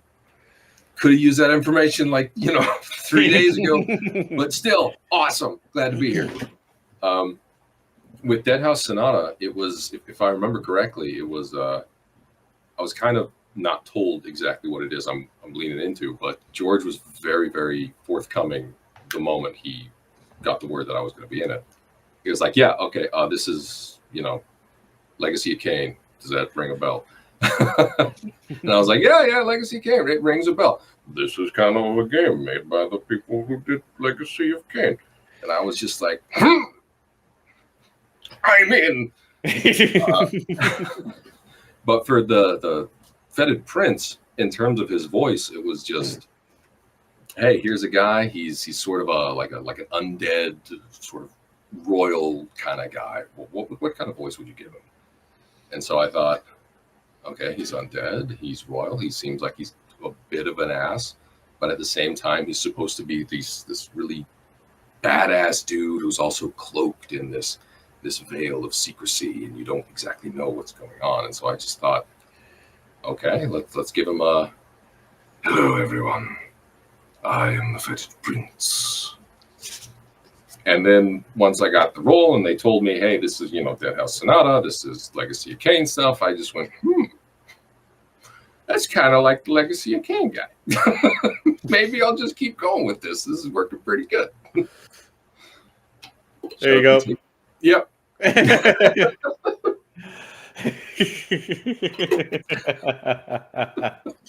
Yes, that's pretty much, that was pretty much the case. It was just like, how can I buy this thing? Where is it? Get me in on this, man. Because I think that always works out better, though, when you have people that are working on a project that are actually fans of the project, the world, the universe, and all. Like, a lot of people dislike it, but I always bring back to the fact of, like, when you looked at the Lord of the Rings trilogy, the Peter Jackson movie, the fact that everyone working on that was a massive Lord of the Rings nerd, even down to the catering staff. And because of that, it actually shined through and looks 10 times better than it rightly should for what they done with it, which is how they got such a budget. They were able to spend the money and do all the work on it. So I definitely think, and I think that shows an awful lot in video games, because you can see it. The AAA industry has been hurting. It's been hurting for a while, and I think a lot of that's shown because a lot of people are burnt out, fatigued. Maybe they don't like working in the games industry anymore. But then when you look at the indie games, and some of the ones, they come out and it's like 3 or 4 dudes made a thing, and it looks really small, and it's like, oh, this will be nothing. And it comes out and it gangbusters out the gate because they loved what they're doing and they were into it. And you can feel that. You can 100%. Feel that. And you could feel that in your performance, Beau, because I'm talking about like the start of that last one. Talk about like eating the scenery and just completely taking over the entire thing at the start before he gets into the story. Again, another plug. If you haven't listened to the Source Part 1, Calypso will put a little insert in here now. Don't worry, I'll fix it all below. You need to go and listen because you need to be ready for the Source Part 2. Yeah. Yes. Oh, I am so excited for the stuff that's going to be revealed in that. I thought gonna part have- one was cool. I think I love the. I wrote it all down in my notes because I was like, oh, we're going to talk about the episode a little bit, but it's whatever. We just go off on tangents. The chant of the red lady, the hymn, the mantra or something is the coolest, man. Oh, thank you. It's so cool, dude. Something bound by the blood, something blood. Like, This- dude. So let me just awesome. drop a little bean here because I thought no one had figured it out, but Varric figured it out in minutes and DM'd me. Did that sound familiar? Now you're gonna have me overthinking about it, dude. Don't worry about this, Paul. I'm about to torture Calypso for the next 2 minutes. Here. Oh man. You know Hang that on. little thing that he repeats? Yeah. Did you hear that anywhere else before? Oh fuck! I'm gonna have to go back and listen to all the damn radio dramas again, aren't I? Maybe Shit. because it was in a different language. I don't know, say Latin.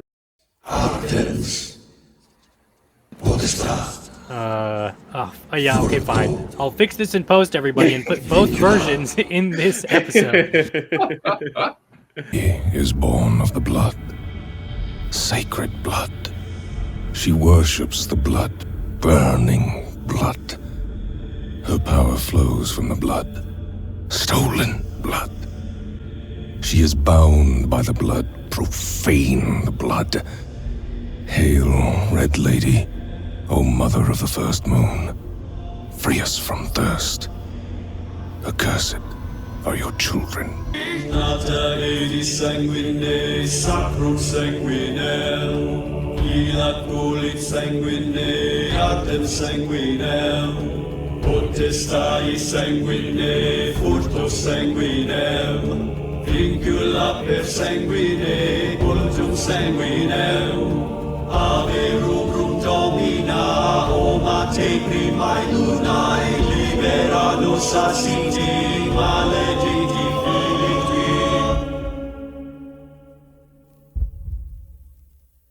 Slightly Oh, misinterpreted. with like the Proto-Indo-European that. Well, Latin, but yeah. Well, Latin, whatever. Yeah, okay. Yeah, okay. I'll Yes, attempt to Varric, find you it. are the only one that pays attention. Yes, he really is. He really is. Can't believe, what is it? Alaric left us a cliffhanger. He always does that, though. He always does that. Alaric's As a though bit we're of a surprised tease. by the tangent. There's paying Alaric is attention and hungry, there's yeah. Varric level of paying attention. Yeah, that's great. Slaps Calypso in digital. There you go. Yes. You see, this is Thanks, the lore. Varric. Varric is our relative, is our community lore nerd, lore master, kind of interprets everything. And shout out because Varric's the one helming the Deadhaus wiki. Hey. So if you need to go and check up on anything, you can always go in there because dang it, even like within hours after the radio play goes up, he's an entire transcript. Oh my god! Up on the website Yeah, and everything. like, dude is we've got some dedicated. serious Dude is dedicated. levels of dedication to Deadhaus. And there you go, Varric. We're going to have a community stream on again, and Varric and them will be on. And Beau, we'll have to get you back on to talk to them because everyone has always wanted to get talking to the Fetid Prince. Dude, I would relish the opportunity to be able to speak to these people. Speak to your people. They're all members of Deadhaus. My thralls. There you go. I love that. That is just fucking awesome. Wicked. Let's just always leave us wanting more. Yep. Mm-hmm. Allaric's a good storyteller. I want to shout out Philippe Braz. Oh, Felipe. Felipe is the sound engineer for Apocalypse, and yes, Felipe can never get shouted out enough. Dang. Holy shit. Listening to the Source Part 1 where you have the background almost like the words escape me again, but all of the voices that you hear underneath the actual narration going on as certain story beats kind of build up and then ebb and flow. God, it was so good. It was so good. I thought the voices underneath were actually in my goddamn head for a little bit. And I find myself going, huh? Honey, did you say something?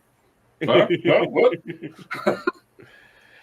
Felipe does amazing work in all of the episodes because, again, they're the guys that go unsung that no one even thinks about or mentions, but without them, nothing happens. Like nothing happens without Felipe and the amount of work he does. Felipe and George and Jack getting all this stuff done, like the amount. I don't even think people understand how much effects and sound and not just the mixing and all, but goes into the background, because otherwise it's just a voice talking. But there's a load of things you don't even realize you're hearing. Like I bet you half of them miss those whispers until they fully kicked in at the start. They're that subtle. So Beau, if you had to pick words.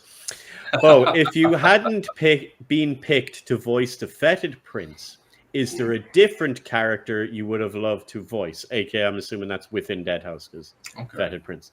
Well, Alaric would be cool, but you know, I mean, he's taken.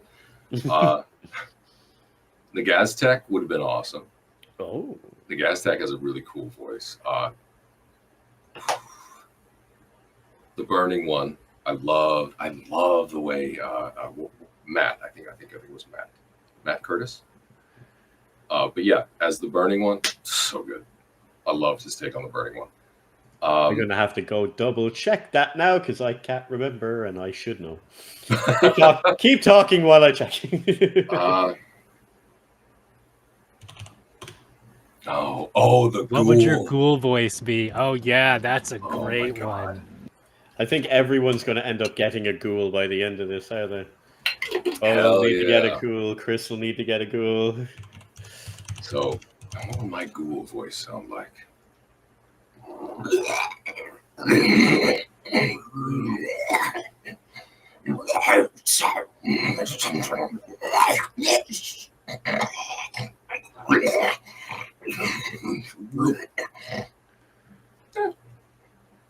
Cool. I love the little meep at the end.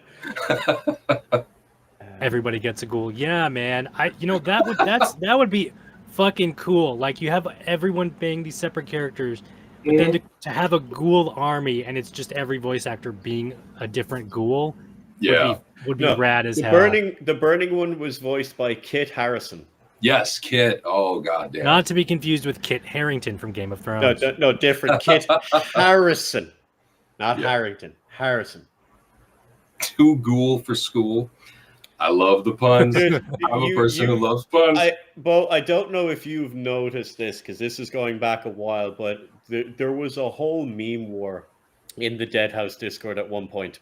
So while waiting for news, two factions rose up of vampires versus ghouls.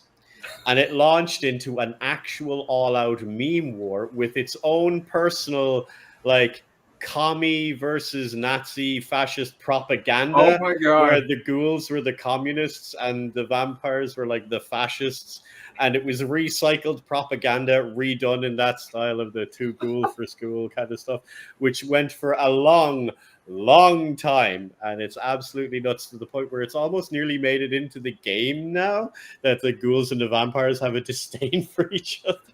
I love that. I absolutely love that. That got brought in. What was this two ghoul for school? Yeah, Sundowner flashback. So I said, Beau, Blood Duck, yay or nay?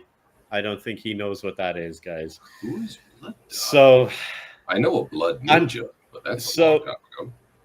A long time ago, there was a previous playable for Deadhaus Sonata. Okay. It was called the Bloodbath demo.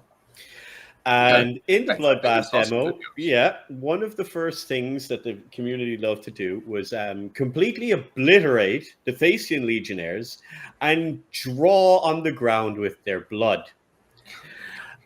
This also became a meme of, is it a duck yet? Where they tried to make out the shape of a duck out of blood in the ground.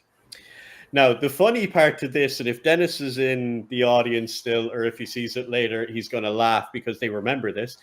The community asked that this needs to be a meme in the game, and Apocalypse Studios is very community-focused, always listening to the community, wants their feedback. They want the community as part of the development process.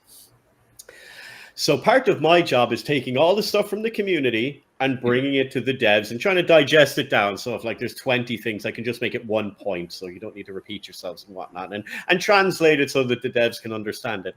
And I had to sit in a meeting once in front of the entirety of Apocalypse Studios and explain how it is very vitally important to the community that we have a blood duck in the video game. And if I tell you that everyone looked, yeah, Dennis still here. And if I tell you that everyone looked at me like I had 7 heads, I was like, what do you mean a blood duck? What's a blood?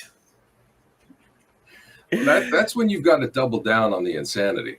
Yeah. And be like, I'm the one who's sane here. How do you not know about blood duck? I keep trying to push it into the whole, like, if you remember, there was an old English cartoon called Count Duckula. Yeah. I keep wanting to put, I want to push that way, but there is a very insistence on the community, and you can even see it in the chat here. There we go. Even Temujin and all the ones drawing a duck out of the blood of your slain enemies in the pre-alpha combat room is actually harder than you might expect. Yep. Okay. And what was that? Blood duck painting, blood duck statues, blood duck in-game pets. If I can throw out an idea, and again, you can just shoot this thing down as hard and as viciously as you want. I have no feelings. I am dead after being a voice actor. Like, you learn to take rejection really well. What if Blood Duck is an homage to Christian, not Christian Grey, but Dorian Gray? Oh. So you have a blood duck painting in the attic somewhere. Oh, that is. I like where you're going. It could spin off into a larger thing, but as it sits, it could just sit there as just this homage of this really fucked up looking demon duck that's sort of like inside of a painting. That's the painting of Ducky and Gray. Ducky and Gray. I don't know. D Gray, yeah, it works. Duck Gray, Dorian Gray, D Gray. Yeah. This is interesting. I like this. This could work because you could have it that, like, of course, in Thacia and Eustelia and all of that, they would have had artists and whatnot. Some of them would have went mad. I know a lot of the Awakened, that's part of the thing. The first thing they mentioned the first thing that got infected with the Awakened were the artists, the poets, the creatives, and all like that. So this could be an interesting little tie together. I need to take notes. Dennis, I don't need to report this in because he's already here hearing it. Blood Phylactery. All hail the Fetid Prince for the best ideas of the blood duck. Yep, it's royal canon now. Pretty solid, yeah. It's canon. Even if it's not canon, it's canon. I will keep you alive, and you will be my pet for all of eternity.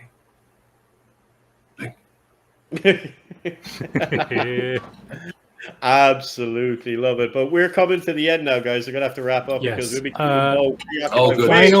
final questions. Anybody? Final questions. Start spewing them out now. You get the questions, and Beau, if you have anything upcoming that you want to plug outside of Deadhaus, because we're always plugging Deadhaus as well anyway. But if there's anything else you want to go. I've got an audio drama coming out called The Invenius Expedition. It's sort of a sci-fi adventure with like a billionaire dude who wants to just do good. Heavy on the quotes. But it's a really fun romp, and it was just such a fun time to do. Other things, of course, Ina Dream Barbecue. If any of you are a fan of the Highness series on YouTube by Yul G, he just came out with a game called Dream Barbecue, and it's one of the most absurdist, weird things you're probably ever going to see. Because that's just the mind of that dude, and he's fantastic. There was one question that I wanted to get to. Somebody asked, and I apologize if I don't remember the name, but somebody asked, what is my favorite or second favorite mythological creature? Ooh, because good question. They figured, the first one is probably going to be either werewolves or vampires or something along those lines. I think a manticore is right up there.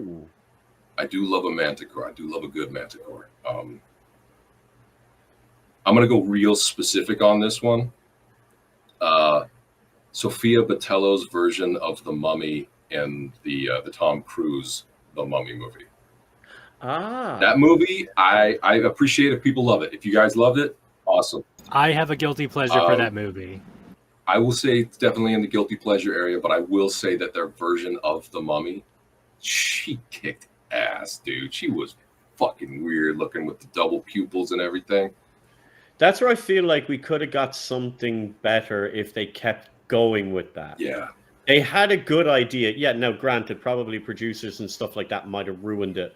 But the idea that they were going to run with the Dark Universe of basically rebooting the Universal monsters would have been really cool. See, the problem, my big issue with that film, not to, talk about it too, like go on a huge long tangent, is that rather than focusing on making a single good, like hour and a half long film that is standalone, they tried to shove in all of the we're in a multiverse or we're in a cinematic universe kind of thing.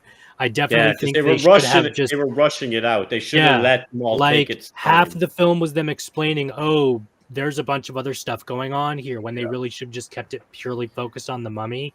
And then, if they did well enough, do your next singular movie, blah, blah, blah. And then just kept going. And then eventually do a monster. What was it? What was the movie where they actually did that monster parade? Monster Squad. Monster Squad, thank you. And then they could have just done that again, like if they would have kept it singular and focused rather than trying to shove in all of the cinematic universe kind of thing. Yeah, exactly. Thank you. Iron Man 1. I was going to say the exact same thing.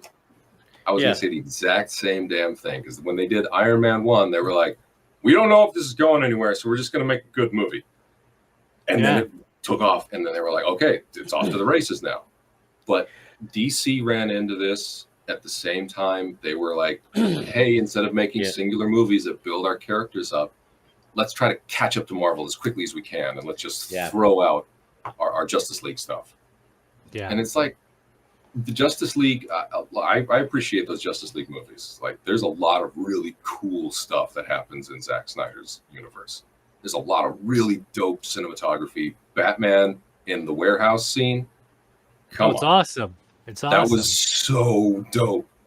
But it run into the same problem that a lot of these other studios run into, of trying to play catch up to Marvel and not realizing Marvel didn't start by going, we're going to build the cinematic universe. They started by going, let's make Iron Man. If people love Iron Man and this does well, maybe. But let's just make a singular, as you said, Calypso, a singular movie that focuses on this character and their arc.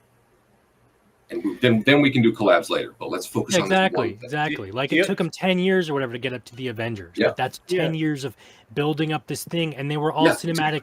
They were all separate films. They had a hook, a thread that tied them all together or whatever. But at the end of the day, it's not really important to the overall plot of that singular film. It's just a little you could have just done if you needed to copy Marvel, you could have just done the thing of the post-credit scene was like, and this is attached to something else. Do something like that. But I think where they fell down big time, you've got that with Universal, and then where DC messed up is they keep trying to do what Marvel is doing with the origin stories and stuff, which is a big mistake. You take a look at some of the most amazing Batman animated stuff. It's just a Batman adventure. We don't need to know where Batman came from. We all know his horrible backstory. We all just do it like, you take a look like Under the Red Hood, Phantasm, fantastic, all of these ones, The Killing Joke, any of these, it's just a story. I would love to see them do it. They'll never do it right. I'm glad we got a video game that's at least close. But I would love to see a genuine, proper version of Arkham Asylum. The comic book version of the comic book version is dark. If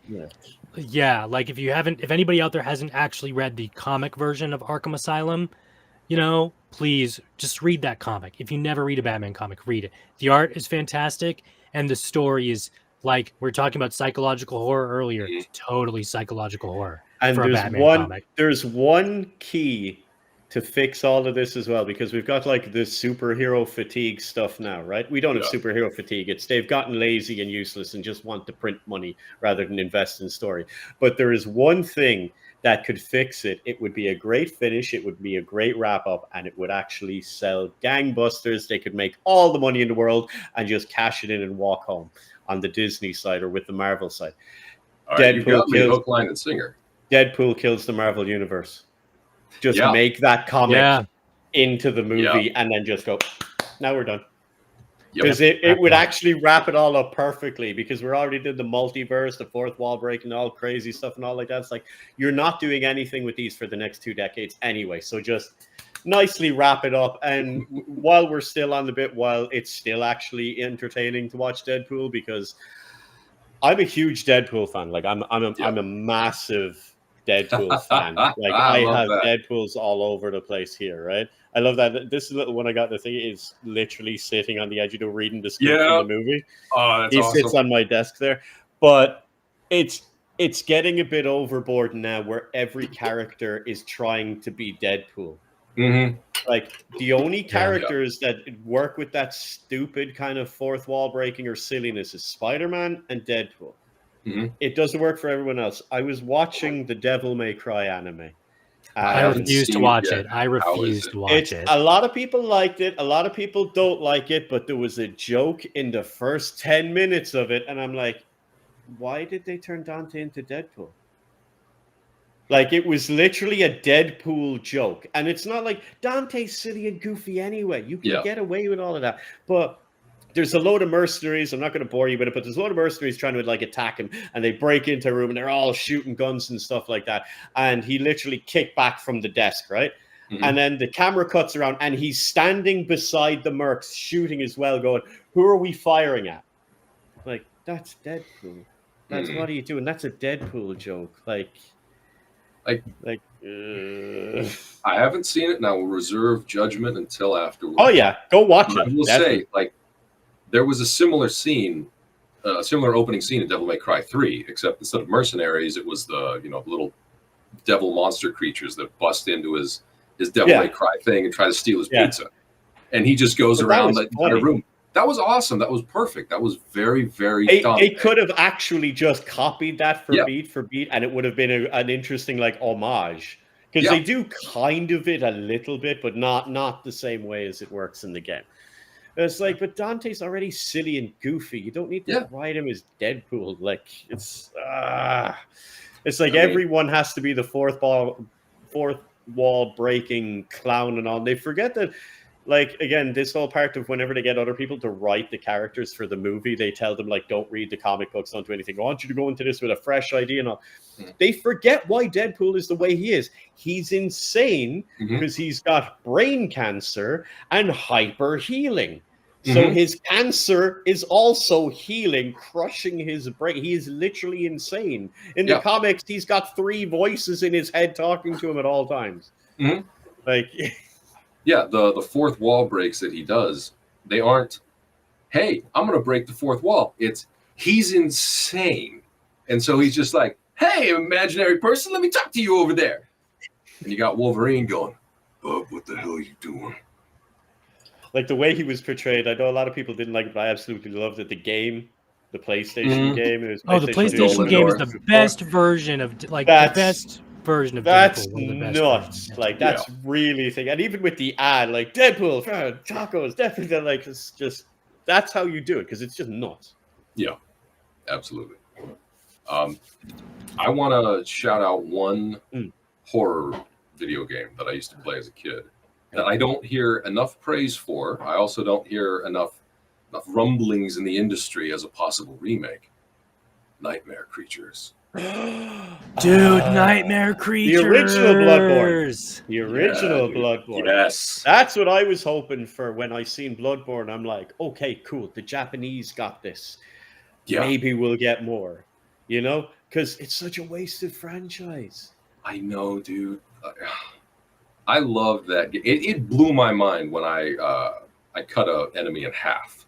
Yeah. Like, split him in half, and I'm going, whoa! I haven't seen that before. You couldn't do that on console games back then, or no one had tried to do it anyway, because it was nuts. And even with the blood, it actually looked decent for the really crappy. If you go back looking at it now, it didn't age well, but it was awesome to us back in the day, guys. That looked amazing back in the day. Because I think that's actually the only reason I gave Bloodborne a shot, was purely because of Nightmare Creatures nostalgia. It's like, ooh, more. And it's like you said, gothy Victorian London, werewolves, monsters. I'm in. I'm Hell yeah, dude.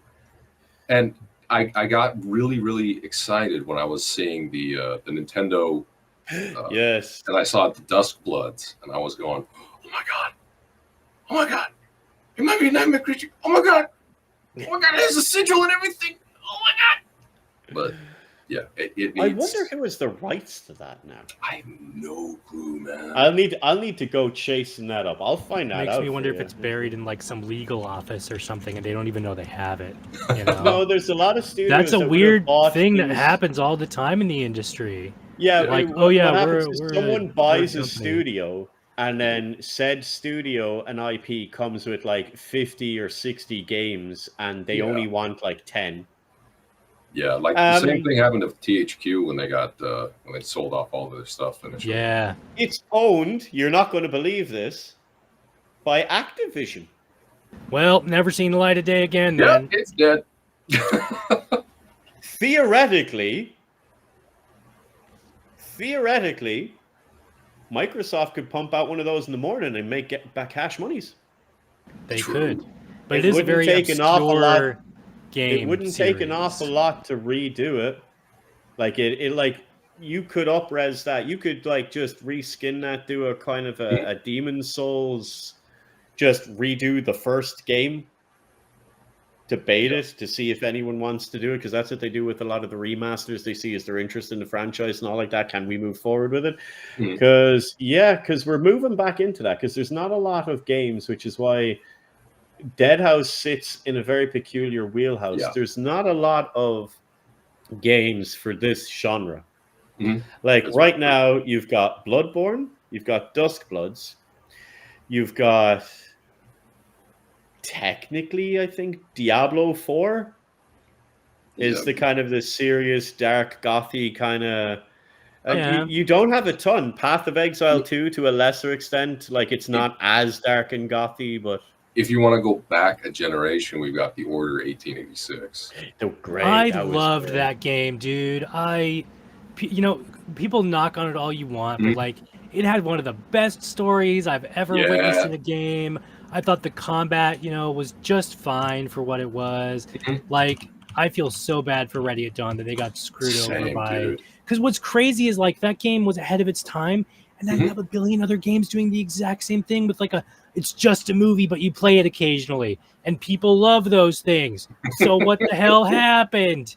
Like, it definitely came out at the wrong time. That's if said in there, Mike. It's 2025. It's going to cost at least 200 million and take 300 million PR to make, and 10 years to make. It's going to be released broken and buggy. Not throwing shade, but does anyone remember? You just got me thinking. There was a dark gothy Wild West shooter. Dark Watch. Evil West? Dark Watch. Dark Watch? Is that it? I love Dark Watch. Dark Watch with the vampires. And yes, that was it, Bo. That was it. Yep. Want more of that. Yeah, dude. I've been waiting for even just a Dark Watch remaster on PC. Yeah. I've been me too, begging man. for that. It would be so... Oh, God. I think what pisses me off about that is there was a sequel being developed for the PS3, and there's actual footage of it, and it looks baller as hell, but it was canceled because this will never do well. The closest thing we have nowadays is probably Witchfire. Yes, and Witchfire is cool as shit. Yeah. Witchfire is cool. It's got the roguelite thing, which I'm not really a fan of that much. You know, it's like depending on what the style is, I'm in. But like, what's the one Witchfire that's looks cool. remade now, Calypso? Is it Painkiller or Painkiller? Yes, but it's being done by 3D Realms, who once again have screwed their reputation by not delivering on the things they promised. Like, I don't want to get into it, but like seriously, just Google 3D Realms and all the big boxes that they've done for Phantom Fury and Wrath, Aeon of Ruin, they have big box I know versions I that they mightn't have much promised faith. like 10 years ago now, and they are still I know not I delivered. mightn't have much faith in them nowadays, but I did love Duke Nukem 3D back in the day. Yeah. Yeah. Back I in the played day, the the shit out of original Duke Duke Nukem Nukem 3D. Yes. I great just game. bought Still a great Dark Watch from my roommate so we could play it. It's a great Dark Watch game. is fucking cool, man. Dark That Watch and I want is another awesome. Blood Rain. I want another Blood Rain out. Yes. You know? Did you ever see the movie? I think we need another Blood Rain in this day and age of gaming, you know? Did you ever see the movie? The first The less movie we is a speak. guilty pleasure of mine. The rest are, yeah. There's a rest? Yeah. There's like 4 of them. It's surprising. Oh, dang. Yeah. And they're all as fantastic as you would think they are. Oof. To a degree, I do love terrible, terrible movies. If they're bad enough, they have to be bad enough. Like, look, I'm going to say something. Dungeons and Dragons. Everybody who's seen the new one with Chris Pine. Yeah. It's a funny as hell movie. I loved it. It felt like being in a D&D campaign with everybody's screwing up their rolls and everything. The first one, D&D, that came out in 2000 with Jeremy It's Irons. a guilty pleasure movie. I love that movie. My wife introduced me to that movie and was like, hey, you need to see this. There you go. Loving terrible movies. This is always what gets mentioned. Oh, Troll 2. Oh my god. Oh no. Oh my god. And the fact that Nilbog. Again, Troll. That was another one I watched when I was a kid, which technically wasn't a horror movie, but that's totally a horror movie. Oh yeah. Yeah. Oh yeah. That's totally. There's Willow. Oh my Willow. God. Yeah, Willow. The dog. Again, it's come back to the goddamn dogs. The dogs and Willow. Bo, I'm a feeling you don't like Cujo.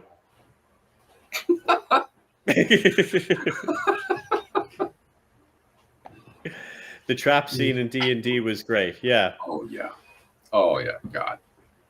There was a point in time you see back when they made the original when they made the original Dungeons and Dragon movies. They were still trying to figure out video game movies, and they could never get it right. The only one, and I will die on this hill, the only and one of the first good video game movies was Mortal Kombat. Yes.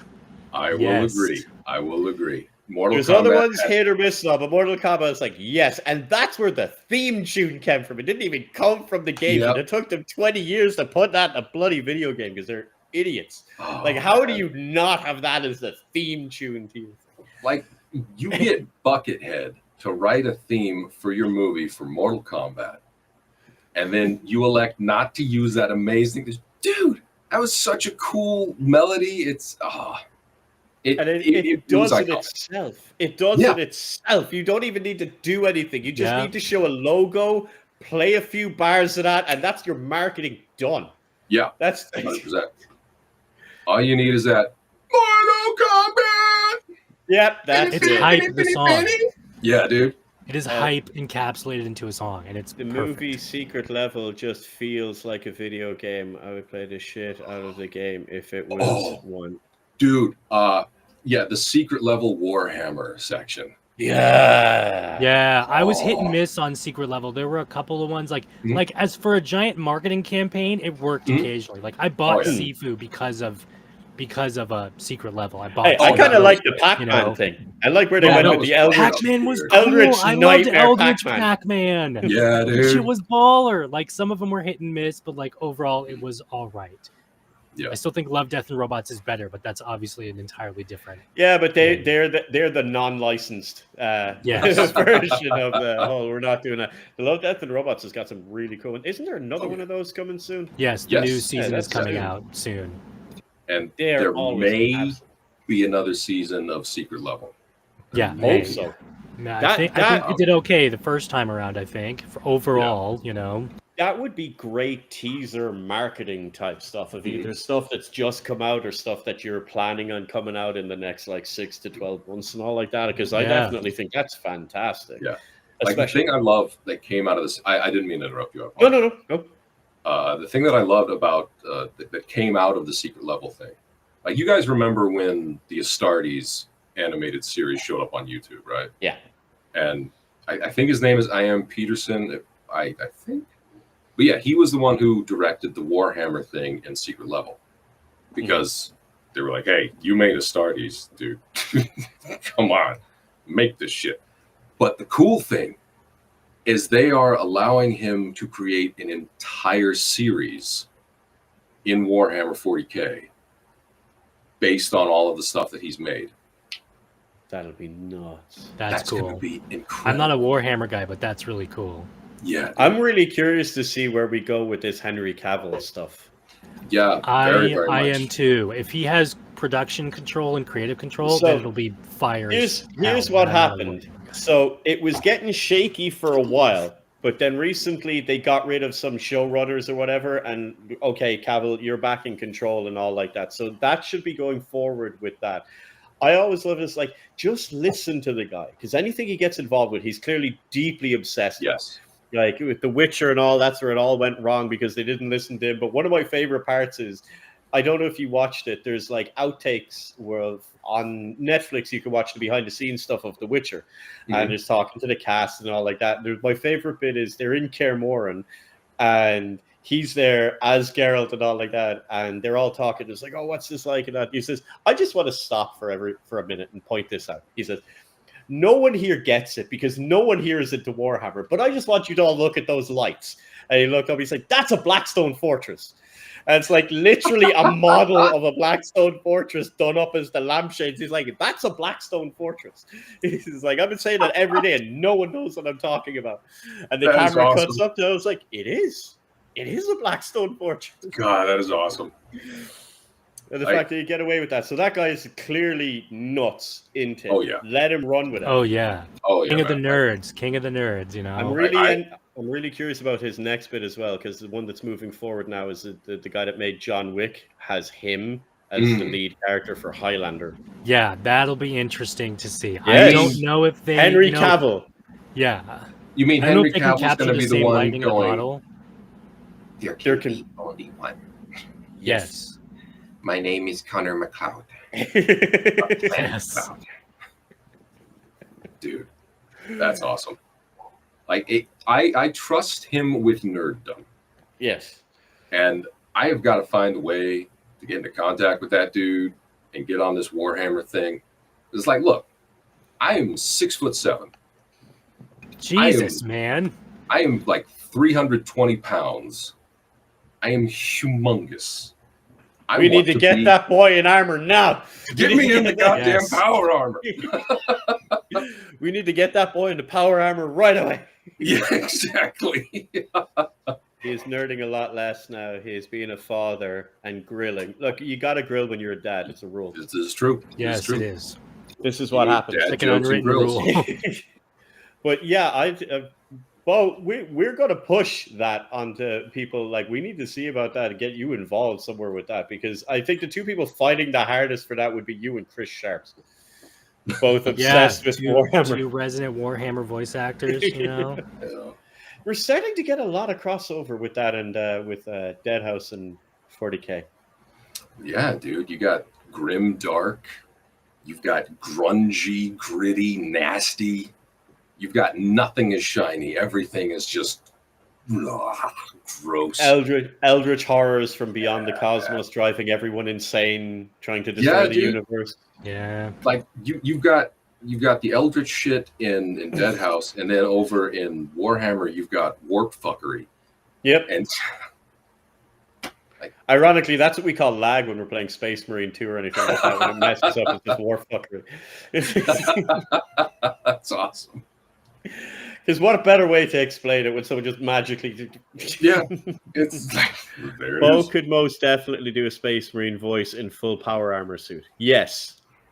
You know what? You should... Have you dubbed any Warhammer stuff yet? I dubbed the trailer for the Horus Heresy. Oh, that's cool. Well, do more. That's all I'm saying. Yeah, I absolutely want to do more, and we'll start spamming people with it. Exactly. We'll get someone's attention somewhere, Beau. All right, guys. We have annoyed Beau long enough. We have gone out for episodes, so we're going to have to wrap this up. But Beau, would you be willing to come back on again? 100%, dude. Absolutely. There you go, guys. We will have the prince returning, because I want to do an episode and get a few of you guys on, and it'll be fantastic if we can get yourself and George, and maybe Chris and Matt and stuff like that. We could get a fantastic episode going, and the fact of George has told me once that one of his favorite things that he'd love to do is if he ever got all of you guys in one place, if there was like a con or anything. Mm-hmm. And I already know that Matt and Chris would absolutely ruin it by turning into character at a table, because it would end up being hilarious. Yeah. I would actually pay to see that. I would pay to see all of these guys sitting around the table. What do you reckon, Calypso? I'm in for it. Let's do it. Let's do it. Hell yeah, man. I would love to do that. And Jakes, the stream was so long, it's now tomorrow. Yes, Hamilton. Yes, is in this Denmark, was probably the so longest one we've done in a long time. But it was awesome. It went so quickly. Oh yeah, just it has gone so quickly. It feels like I just sat down. Yeah, there we go. Dennis, awesome stream, guys. Loved it. Thank you, Dennis. And Varric, I'd be there if possible. Oh, yeah, man. Oh, don't worry. I'm sure once the game is out, we will have some type of meetup. We will have to do some type of convention-y type thing for Deadhaus. I'm sure that's definitely on the tables. Of course, I'm going to say LA Comic-Con or WonderCon down in Anaheim, California. I'm going to say those just because they're nearby, but like I would look, if you guys decide you want to like go to Germany and we all want to go up to like Leipzig and go to GameCon there. I mean, sounds like an idea. Where we need to go, we'd need to drag the Fetid Prince anyway. Oh yes. Unless he pulls another one, I don't like to meddle. I don't like to get involved. I am a metalhead. Jokes. All right, guys. And Beau, where can everyone find you? You can find me out on the interwebs at Beau Foster on TikTok, on YouTube, on Twitter. I am there. And definitely go check out his YouTube. Oh, yes. No, all of this stuff will be linked down below. Everybody, do not worry about that. But if you are listening to this, then obviously do all the ad stuff. But if you are watching this on YouTube, it'll be all down below. Don't worry. I've got you all covered. All right. Calypso's got you in the doobly-doo. And that's why we don't do our shilling anymore, because we just get our little ticker down the bottom. We keep all of that going because we have been terrible at shilling our own stuff, but we will get there. We will get there. All right, guys, and we call it at that, Calypso? I think so. So with all of that said, everybody, this has been Deadhaus Whispers. Thank you for watching. Thank you for listening. Beau Foster, thank you for being our guest. Faceless Mike, my other host, of course, as excellent as always. And we shall see you in the next... Thank you. Much appreciation from us, yes, for listening to Deadhaus Whispers. Ah, yes, thank you for listening to Deadhaus Whispers with Faceless Mike and Calypso. They're lovely people. Don't forget to like and subscribe, or I'll find you. Hello, fellow fans of Deadhaus. Follow Deadhaus Whispers, or else. From the creator of Legacy of Kain and Eternal Darkness, Deadhaus Sonata is a narrative-driven action RPG in which you take the role of the undead and fight against the living. Visit us at www.deadhaussonata.com for updates on development. That's Deadhaus Sonata.com.